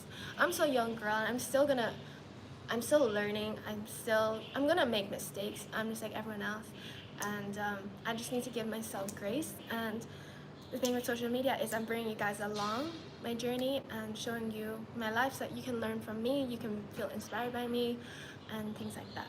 So yeah, I'm gonna give myself grace to not be perfect, because I'm not perfect. And I don't have all the answers in the world, you know? Mountain Man says, hey Michelle, maybe we can meet in Oz. Which city are you in? Wing Wong says, is your boyfriend Indian? Why do you think Indian? Why do you think he's Indian? You look like you would be a good nurse. Crispy bacon. Yeah, I've had a lot of patients. Not even patients, like normal people. Like, I remember my badminton coach. A lot of people said I'd be a good nurse. And here's the thing, my nursing experience wasn't the smoothest. Like, I remember in my first placement, it was a colorectal ward at, should I say it? Yeah, I'll say it. At St. Vincent's University Hospital, my first placement. And it was 6 weeks. And remember, we have 3 meetings, okay? First one is when you do at the start of the placement. You like talk about your objectives, what you think you'll like reach, what you'll achieve in this placement. And then you have the middle one where they assess your progress. How are you doing? And then the last one is like, did you pass? Can you go to your next placement? How well did you do? And I remember in my middle placement, it did not go well. They were saying that I wasn't trying hard enough. They were saying that I wasn't participating. And I remember I was crying because I was trying my literal best, and I was like, I don't know what more else I can do. Are you saying I'm wasting time by reading the leaflets, the posters you have on the wall when there's nothing else to do? The educational stuff on the wall about colorectal stuff? Like, I was like, can you please call me out when you see me wasting time, or if there's something else better I can do? And the nurses couldn't tell me. They're like, no, like, I just heard from this, because this was a CPC, clinical placement coordinator, and she wasn't even here. She was on holiday, so she didn't even see on her own eyes, but she was so mean to me. I felt targeted because there were other classmates who I saw were doing less than me. I was literally breaking my back, doing my best, and they're saying I wasn't doing well enough. So I went home, and I literally couldn't sleep because I didn't want to be late for my placements, so I stayed up, like, I couldn't sleep because I didn't want to be late, because that was another issue I had of mine. I would be late to things. So I didn't sleep well. I remember I woke up with a locked jaw, and I was clicking, and because I was clenching my teeth so hard in my sleep, I was so nervous about things. And yeah, I remember crying, and the rest of the 3 weeks, it was awful. I just couldn't. It was just like, I'm trying my best, but it's not good enough. Is nursing really good for me? Is it really right for me? It was like a lot of doubt. And I'm glad I started there, because my next placement was CHI in Crumlin, Children's Health Ireland, in a CHC. cardio ward for babies and children and things like that, and it was like heaven up there. So I'm glad I saw the bad side of nursing, how it can be so toxic from like a nursing management level to like a good environment, a good healthy environment. So yeah, I'm glad I stuck through it, because after that placement, the first placement, a lot of people dropped out of nursing, and I'm glad I stuck on with it, because yeah, nursing doesn't have to be like that. It's just an environment, and sometimes your experience is going to be different from someone else's experience, like on the same ward. Just because you are you, just because I'm Michelle from China and someone had their panties twisted around me, you know, so that's another thing. Don't take anything personally in nursing, because yeah, people will try to tear you down. How did I even start talking about that? Transit nursing, yeah, about yeah about my travel nursing. So when I got a job like outside of nursing school, and I was jumping around wards, I got to experience a lot of different wards and meet a lot of different people, a lot of different nurses. I really enjoyed talking to them, and yeah, I look back to those times. And travel nurses definitely do get paid more, but there's also another side to it, because you're in a new environment basically. Your new environment, every new setting, you kind of have to familiarize yourself with the new place, and your colleagues might feel a certain way about you because, oh, you're just a travel nurse, like you're here for a short while or one day and then you're gone, and then they're stuck there. Maybe they're jealous because, you know, travel nursing, a lot of people want to get into travel nursing, so people might treat you differently. Okay, and he also says, my best girlfriend has been an ER nurse for 35 years and has left for a bit, but always comes back. I guess it depends on your intestinal fortitude. Thank God for choosing who. For those who do, we need caring nurses and doctors. Oh my God, I sound illiterate. Intestinal fortitude. What does that mean? I've never heard of that. But yeah, it definitely takes a special person to be a nurse and to be a good nurse. I remember one of the things that I'll never forget the nursing instructors have said is, nursing is the best personal development course. And I would say that is really true, because you realize a lot of things. It helps you see the world for what it is. I think everyone should step foot into a hospital, really. Before that, I was never admitted to a hospital. I never needed medical care, and I didn't. So it was such a wake-up call, and I've learned so much. Also, I have no regrets with nursing, even though for the while I did it, no regrets at all. It made me a better person. I worked at a hospital in 2004. That's cool. Yeah, and I remember the amount of people I met, and because I'm a really talkative person, right? I would have chats with people, and that's a good thing. Because in hospital, a lot of nurses don't have time, or they don't really care to interact with their patients.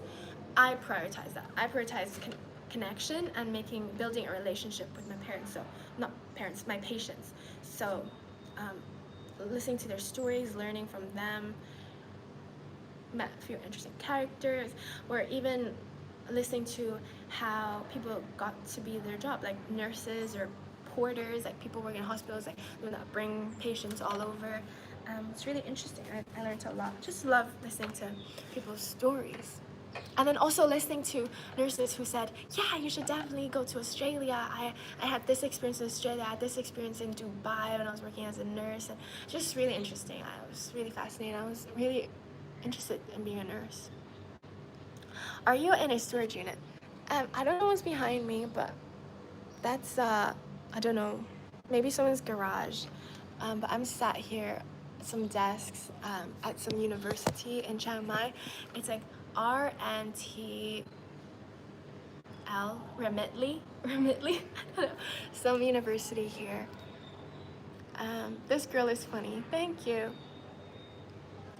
I love your positivity. The world needs more positivity. Yeah.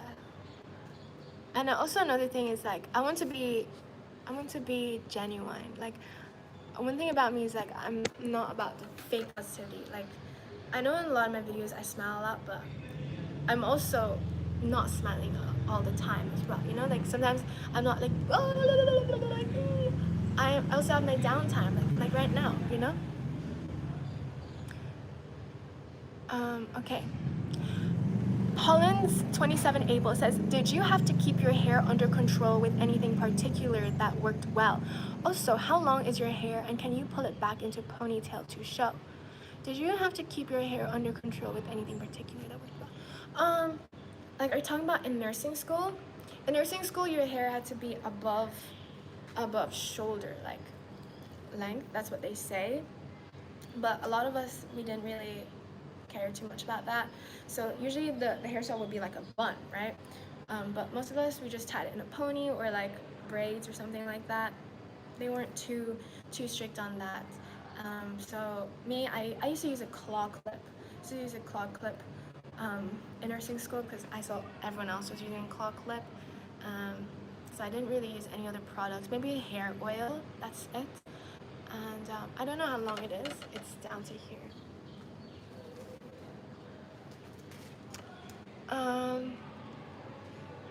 Yeah. If you guys have any more questions, let me know. And if you want me to stay on, give this video a thumbs up. Another thumbs up. Or tell me in the chat if you're ready, give it a thumbs up. I bet she is very goal-oriented. Javier Escuela, yes I am. I'm very goal-oriented. My mom always lectured saying that, like, you need to have a goal in life. You need to sit down every day and have a plan and follow your plan. You need to say, okay, wash clothes, wake up this, da da da. Now I don't, actually I'm not that great at it, but when I was younger, I was crazy on it. I used to say, wake up at this time, 15 minutes for face, 15 minutes for putting on clothes, 15 minutes bathroom time, this and that. I need to be out the door, 30 minutes to cycle home, 30 minutes to that. At break time, I'm gonna do this, I'm gonna do that. My mom was like, you need to have a goal, you need to have a plan. You don't have a plan, then you're clueless in life. So yeah, I was brought up with being useful, like making good use of your time. Okay.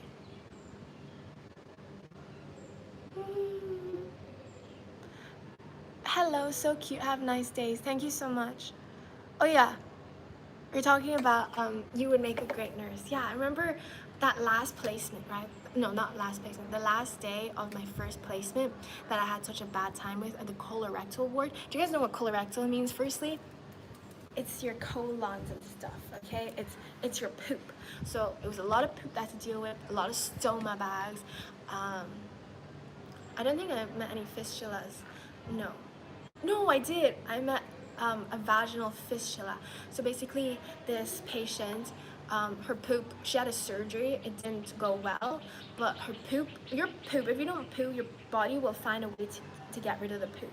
And instead of going through the rectum and the large intestine and all that, well, I went through the large intestine, but her body made a like hole, a fistula, basically, a passageway to go through her vagina.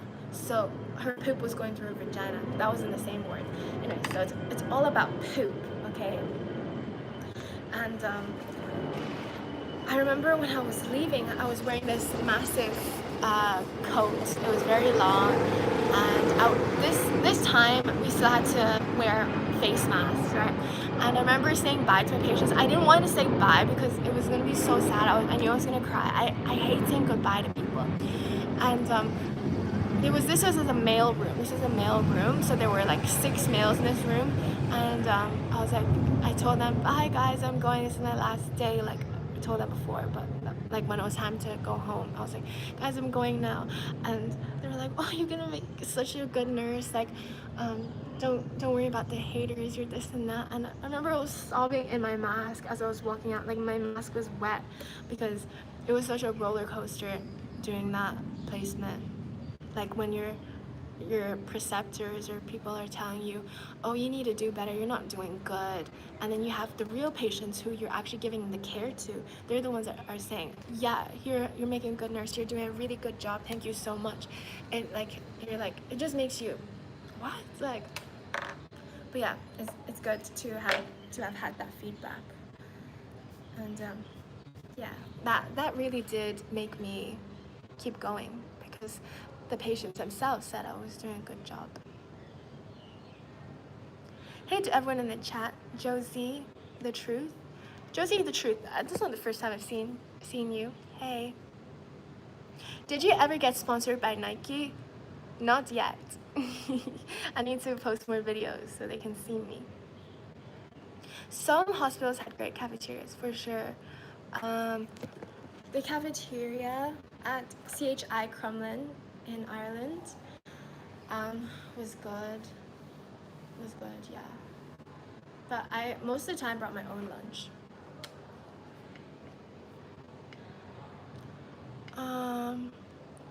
Is she still rambling on and never interacting with audience or reading comments? I do both. Do you live in China? Yi. No, I'm not living in China right now. I was just in China though, for like 2 months. I'm now in Thailand. Be my nurse. I should have said, hi, I'm from China and I'm your student nurse for today. I need a bubble bath from a nurse. I'm dirty. Well, it's not gonna be a big bathtub. It's gonna be a wash basin, okay? I'm gonna get a basin and I'm gonna get some warm water, test it. Make sure it's not too hot. And I'm gonna put a little bit of soap, because hospitals, like, you don't need that much soap. Put a little bit of soap, your soap or the hospital soap, you can do that. And then we're gonna get you some dry wipes and put it in the water, and you're gonna need to wash yourself with that, okay? And if you're capable to do it yourself, we like to promote independence. We don't want you to go out from the hospital and have lost your skills, you know? So if you can wash yourself, then we support you in that, okay? But yeah, that's the thing at hospitals. If you can do it, the nurses want you to do it. Jack Johnstone is in the chat. He said hi. Hi. Carmine Murray says, I have no idea how a medical history is taken if you're not talkative. I used to need to be talkative. You just gotta be straight up to the facts, right? Or have someone speak on your behalf, maybe.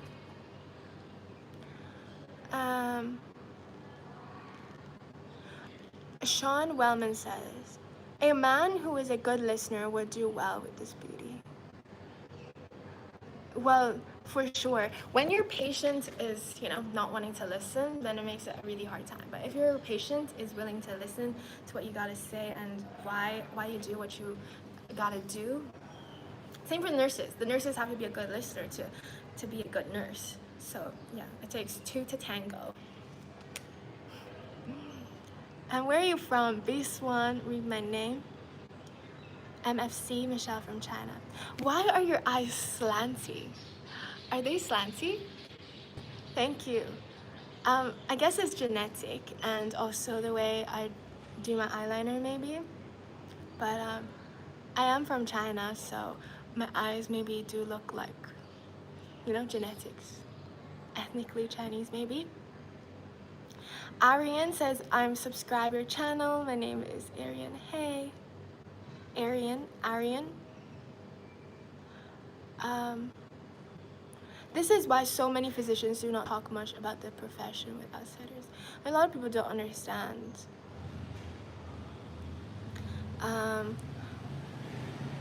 What are other ideas of schooling would you do instead of nursing?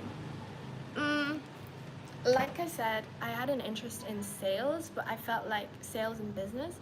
But I always thought that, why would I go to business school when I can start my own business and learn from other business people? Prove it, instead of from a business teacher, So, I don't know. Recently, I've been really interested in law school. But here's the thing, I'm not academic at all. I am not. I mean, I don't like writing essays. I like things straight to the point. I don't like waffling. I'm not an essay person. I can have conversational English, like this, but if it's like something proper and stuff like that, I don't think that's neat at all. So that's another thing. I don't know. I feel like nursing is perfect for me. I don't know. Nursing. If this isn't a pre-recorded yet, I love birthday cake. Me love birthday cake. My favorite birthday cake is watermelon. Like that's my ideal birthday cake is like a sweet watermelon just chopped in half and then eaten with a spoon. Shared.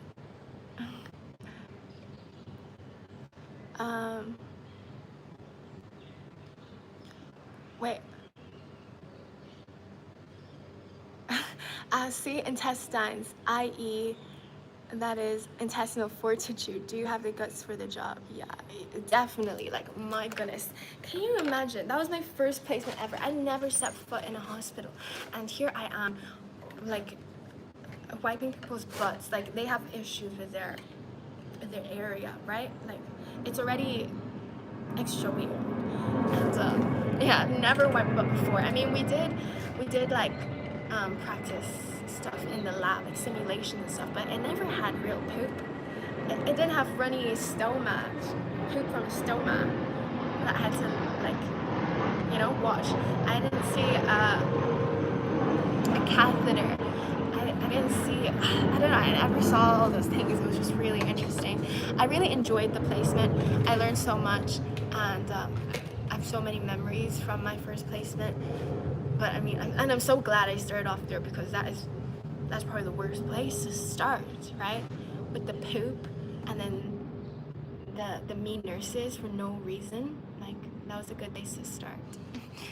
Because when I told that to the next placement, the CHC cardio place, they were like, wow, aren't you grateful you started there, because it only gets better from here. So it's like, you know what? Yeah, you are right. What is your time over there? It is 3:39. Streamer in Bangkok. I'm live now. No way. Cloutina, YouTube. Wow. We have had a few people with a verified tick here. Hey guys. I was just in Bangkok too. And when I did my live stream, people recognized me and they actually came up to me. I was like, oh my gosh, you're Michelle from China. Even yesterday, I was at Maya Mall, and I was looking at my phone. I looked up because I was getting off the escalator. I looked up and then made eye contact with this guy. He says, oh my god, I know you, Michelle from China. And then he was in my comments, like, saying, oh, I saw you in Maya. It's crazy how many people actually recognize me. Even when I'm not wearing this kit. Like, I was wearing another red thing, but it was like a long thing, and it's crazy. You are a 10. Thanks.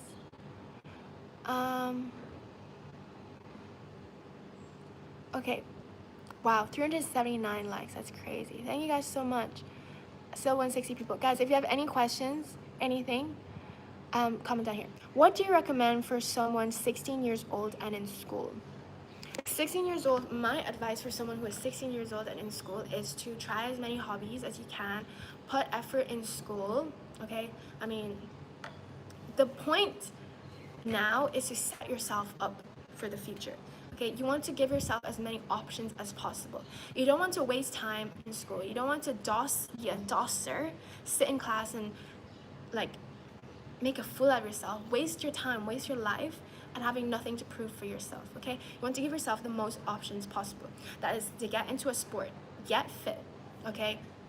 Educate yourself, learn things, learn about life, listen to people, make connections, okay? Have experiences. Do that, okay? The whole point is to give yourself the most options. Don't do crazy things that kill your options. Like, for example, smoking. Okay, how is that benefiting you in the future? How's that giving you more options? It doesn't. Okay, so everything you do, is this gonna benefit me or take me down a wrong path? Is being friends with this group of people gonna benefit me in the future? Am I gonna have, you know, am I gonna be more successful in the future? The whole point is that you get to decide. You want to have options that are available, that you can go down whatever path you want, okay? And yeah, so fitness, brain, connections, and also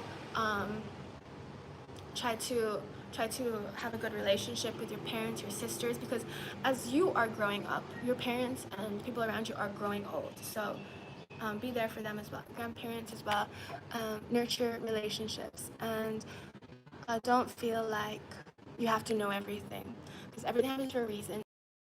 And you know, just listen to your intuition as well. Listen to your intuition and listen to people who truly actually want the best for you. Listen to what they have to say, but know that this is your life and you know yourself best. You have that like inner feeling what you have to do, what you should do.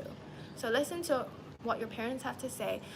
You know, most times parents are correct. Most times they are. But sometimes you have to take into consideration what you feel as well. Because at the end of the day, it's your life. And you're going to be 18. You are on your own, you know, basically. Are you Japanese? No, I'm not Japanese, but I might be like 2% Japanese because yesterday I had some Japanese sweet potato. You sound like you know everything. Nah, girl. I don't know everything. Absolutely not. I don't know everything. Sometimes I feel like I know nothing. That's the thing. Like sometimes I know. Sometimes I feel like I know nothing. Because sometimes life makes you question like, oh, I thought I need that. But you know, sometimes there are exceptions to the rule. I definitely don't know everything. I know like I feel like if I had to pick to say, do I know everything or I know nothing, I would pick I know nothing. I know nothing. Nurse Michelle. Enjoy every minute of school, School and stay high on booze so you can learn multitask. What? No, I disagree. You don't need to stay high and you don't need to stay boozed to learn to multitask. Me personally, I don't recommend this, but what I did, I procrastinated everything. So I learned to work under pressure, but that's not good. Okay, that's not good. Especially because when you get into big school, let's say, or something that is like really important in life, it's not just about being able to recite answers, okay? It's like in nursing. You can't just remember some answers for a quick exam. When you're caring for patients, you need to know your stuff, okay? There's no quick answers that you can just pull out of your ass because you studied it the night before. You have to really understand what you're doing and why you're doing it and things like that. When you really, you know, responsibility is what I'm trying to say.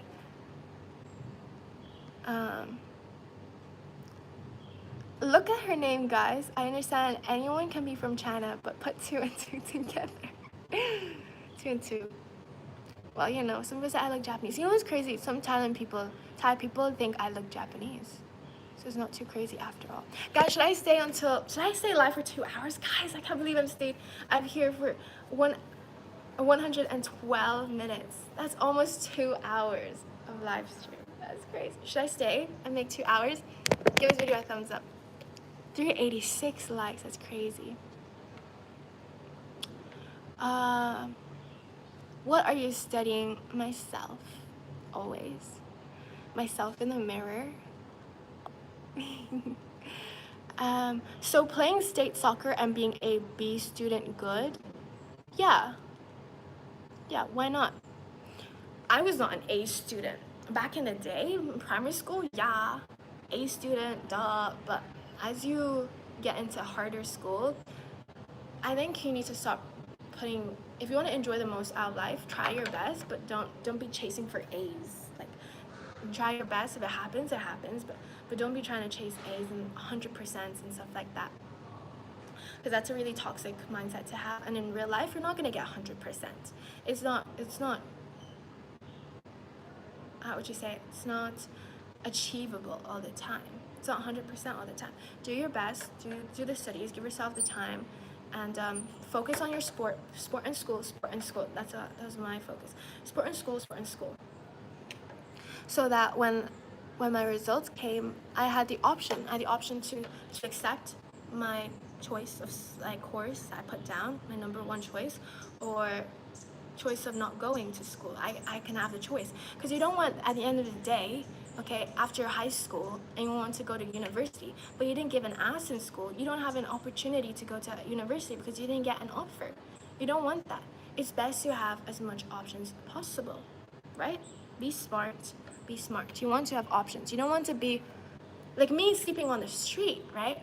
That's my option because I want to do that. But also, if I'm not enjoying it, if it's raining and I'm getting bitten by mosquitoes, I have the option to go inside, right? You want to give yourself options. You don't want to be limiting yourself because of your actions.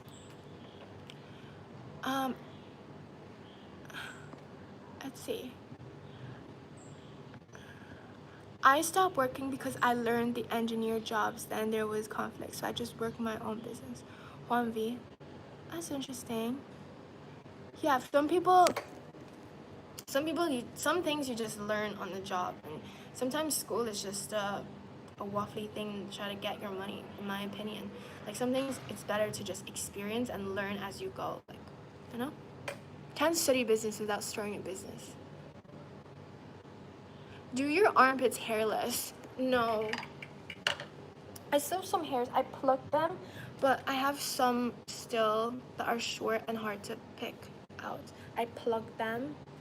So the moment they're not completely hairless, but they're good enough. You could also pass for Native American. Really? For reals? Do I actually look Native American? Maybe. Well, some people said I look like Pocahontas, maybe.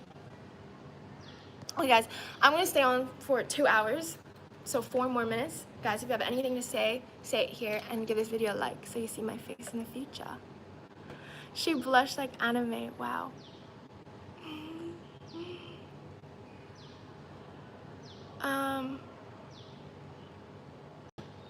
Okay, I'm Apache slash Kamachi. I buy houses and land and flip. Is that what Apache means? Because in Ireland, there's a pizza shop called Apache Pizza. No way, is that what it means? Apache is someone who buys land and flips it? Is that what it means? What's your IG? Gregor V. Jensen. My IG is Michelle from China. And when you go on my IG, comment down what subscriber count you, like follower count you joined, because I'm on the road to 500k, and I want to remember you. Were you here at 112k? Were you here at 30k? Were you here at 500k? I want to know. So comment down. You sure you want to be a nurse? It's a tough job. Andrew G, that is true. It is a tough job. It takes a very special person to make it out alive. And I would like to get my nursing license or something like that, because that means I'll have the knowledge and I'll have, like, yeah. But I don't see myself working full-time as a nurse. Not at all. I feel like I would use my experience and knowledge from nursing school, and not just nursing school, like working as a nurse or something, on myself, number one, and on the world, but not providing clinical hours care, 12 hours a day, 3 times a week, 4 times a week. I don't see myself doing that. But yeah, getting nursing license doesn't mean you're going to be a nurse. It helps you as well.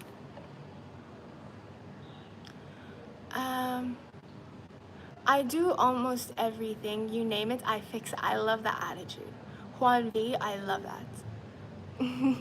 I bet your business goes well because you're like, I do almost everything. You name it, I fix it. That's so good. You like horseback riding? No, I think I want to leave the horses to run free by themselves. I don't want to be adding my weight to anyone. Like, if I want to ride something, I will ride a bike, you know? And I'd use my own legs. Hello from North Dakota. Hey, North Dakota. While some people are getting rid, I'm trying to grow. What you trying to grow? Do you wax your public hair? Public hair? No, God, no. I do not want to wax my public hair. Why would I want to wax my gorgeous black hair that covers my head like a crown? Why would I want to do that? No, this public hair is public for a reason, you know? It's a crown. It's public hair.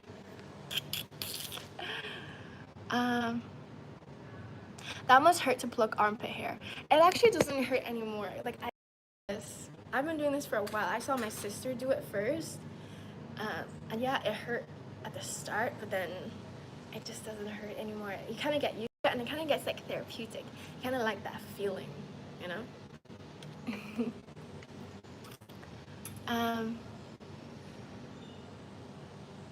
I went on a date and girl had a bush. Well, maybe that was a setting. There was like a nature setting, and she brought her bush to set the vibe. Like going to, you know, one of those cafes. Like there's cool cafes around, like nature cafes where there's lots of flowers, like the gardens and stuff. So maybe she was just setting her vibe, and like I feel like because bushes are hardy plants, right? So they're not gonna die like flowers. Flowers are harder to maintain. So maybe she wanted to give you a gift of a bush, and because she saw your mean eyes and like, why'd you bring a bush to the date? She's like, you know what? I'm not gonna give you my bush. You know? Have you guys watched First Dates? First Dates, it's a TV show. What part of China do you recommend to visit if someone wants to travel there? Alex de la Cruz, I would recommend I recommend anyone to come to, well, me personally, I would say, well, it depends on what type of travel you like. It really depends, because China's so big and it has something for everyone. But me personally, me coming from South China, me coming from Guangzhou, I would say come to Guangzhou. Why come to Guangzhou? Our fruit is great. There is the village. You're going to see the village side. You're going to Guangzhou. Guangzhou. Guangzhou in South China. You're going to see the city. It's a very developed city. And it also has still the back in the day kind of village style life. It has a lot of skyscrapers. That's what you need to know. It has a huge shopping place because a lot of the factories are made there. A lot of wholesale stuff. A lot of businesswomen go there. It's just a huge variety. It's a big city. A lot to see in Guangzhou. It's close to Hong Kong. You can take a bus to go to Hong Kong. And Guangzhou is where it's at. And you have a Canton food. You have a lot of cuisines. You have Guangzhou is a place, I would say. I was as a general, I would say Guangzhou, because that's where I'm from. But yeah, it depends on what you want. If you want the sea, then probably Guangzhou is not the place. You want to go to Hainan or Xiamen, something like that. It depends on what you want. So tell me more about your travels. But food, shopping, living, tourism, Guangzhou is pretty good. Apache is an American Indian.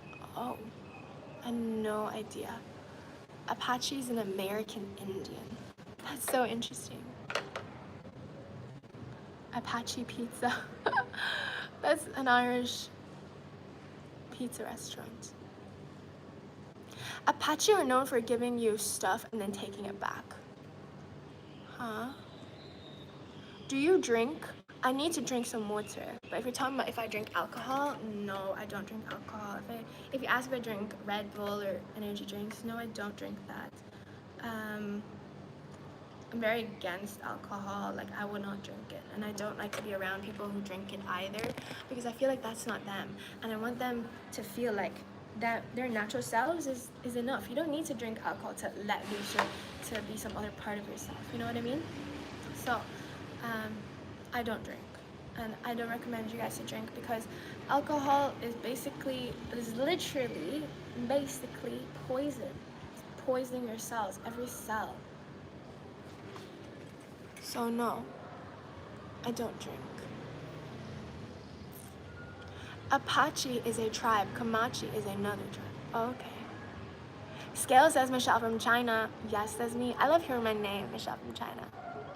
Okay, guys, that's 124 minutes, and you guys are still have so much to say. And we have 411 likes. Thank you guys so much. I might go live later today, but I'm gonna leave the live here for now. My throat is sore. I need to drink some water. And yeah, I hope you guys learned something about my story, about Michelle from China, how it started, how it came about, the trials and tribulations, and so like that. There's more to talk about, like more closer details and little stories along the way that I'd love to share more about, but this is just like a general thing. And yeah, I'm totally enjoying this because it's like an expressive platform for me. I'm a really creative person. I have like crazy ideas, and I love that I get to bring that out of me. And the message is, if you guys have that creative side in you and some visions that you see, I urge you to make them come true, to bring them to life. If it's like you have this story or a book that you want to write or a storyline for a movie, go make it happen. Go recruit some people. Can you act in my movie? Can you do this? Or make something of yourself that you have a vision for. No one else is gonna do it for you. No one booked my ticket for me. No one looked for my accommodation. No one reached out to the company, the sales company, to arrange anything. No one talked to my teachers for me. No one took me to the airport. No one did this and that. No one did it. It was all on me. So it's all on you.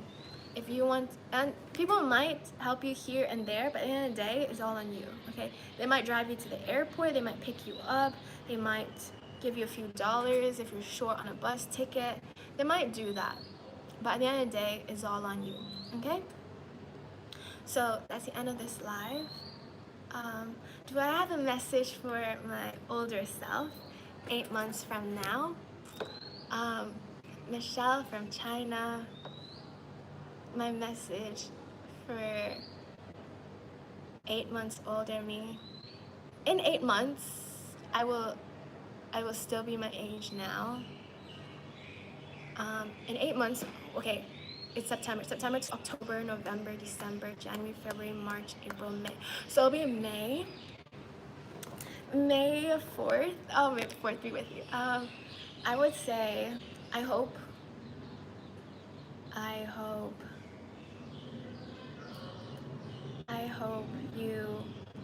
you stay true to yourself, you stay true to your goals, and you don't let haters get in the way, don't let doubters, and you know, it's not going to be easy all the time. I don't see the next 8 months being easy for you. Like, I see some things that are going to help you grow. I think life is going to throw some circumstances for you to urge that new chapter of growth for you. But I hope you still don't give up and you don't lose sight of the shore for too long. And it's important to know that you do everything because you want to do it, not because you feel pressured by anyone, your family, internet, school, friends, or anyone. That it's something, everything has to be from you. Stay true to yourself, and be grateful for all your opportunities. Be grateful for the people that you have in your life. Because in 8 months, I don't know, I hope I don't lose anyone in my life, but things happen, and that's life. And yeah, take care of yourself. Continue to take care of yourself. Me right now, I'm going to take care of you for the 8-month you in the future. Take care of myself for that. And yeah, don't feel like you have to settle for anything. Always dream big and have big dreams, because even if you shoot for the moon and you don't get it, you land in the stars. So dream big and don't limit yourself. Don't let other people's self-belief of themselves hinder you, make you feel like something is not reachable. Still dream big, and that some things are going to be hard to get. Sometimes it's not always an easy journey. Some things are harder. So just keep going. You know that already. Keep going, and yeah, don't feel like you have to settle for relationships or friendships or scenarios or things like that you know you deserve a better option for you.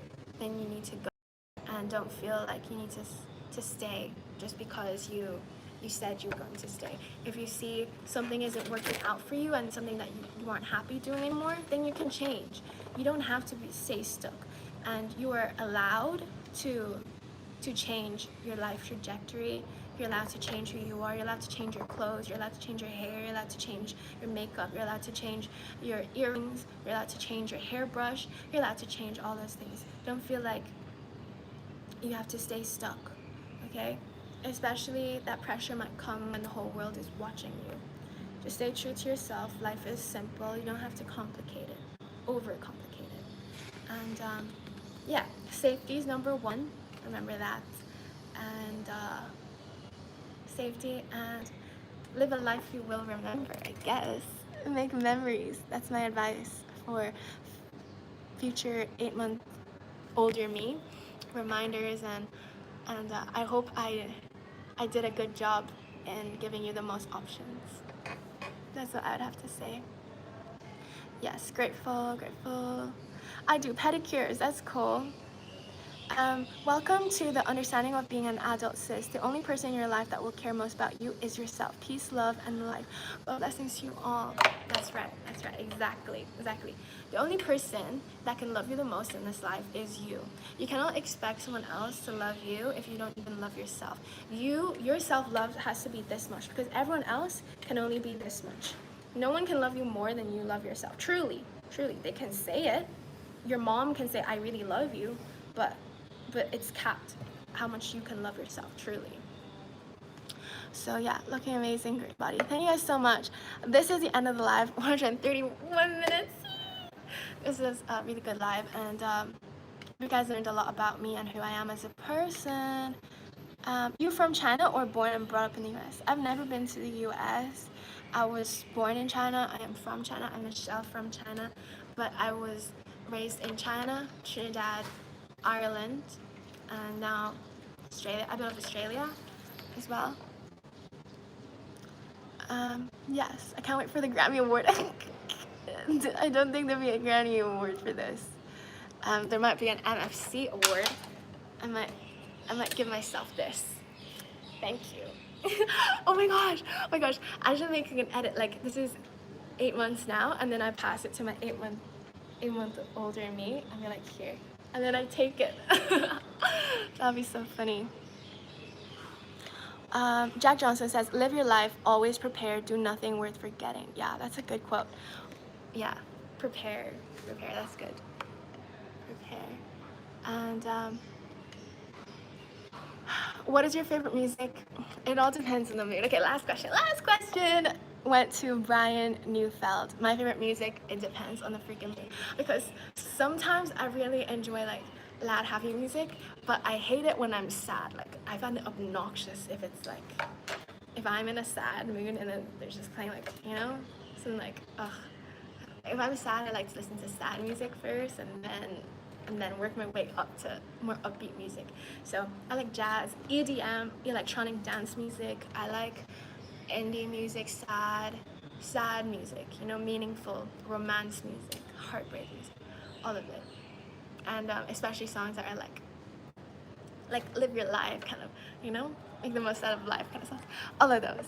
So yeah, that's my last question. Oh, you guys have so many questions and so many good chats, but I'll talk to you in my next one. Subscribe and give this video a like, and if you have anything I haven't answered, comment down in my comments so I can address them in my next video or in the comment section.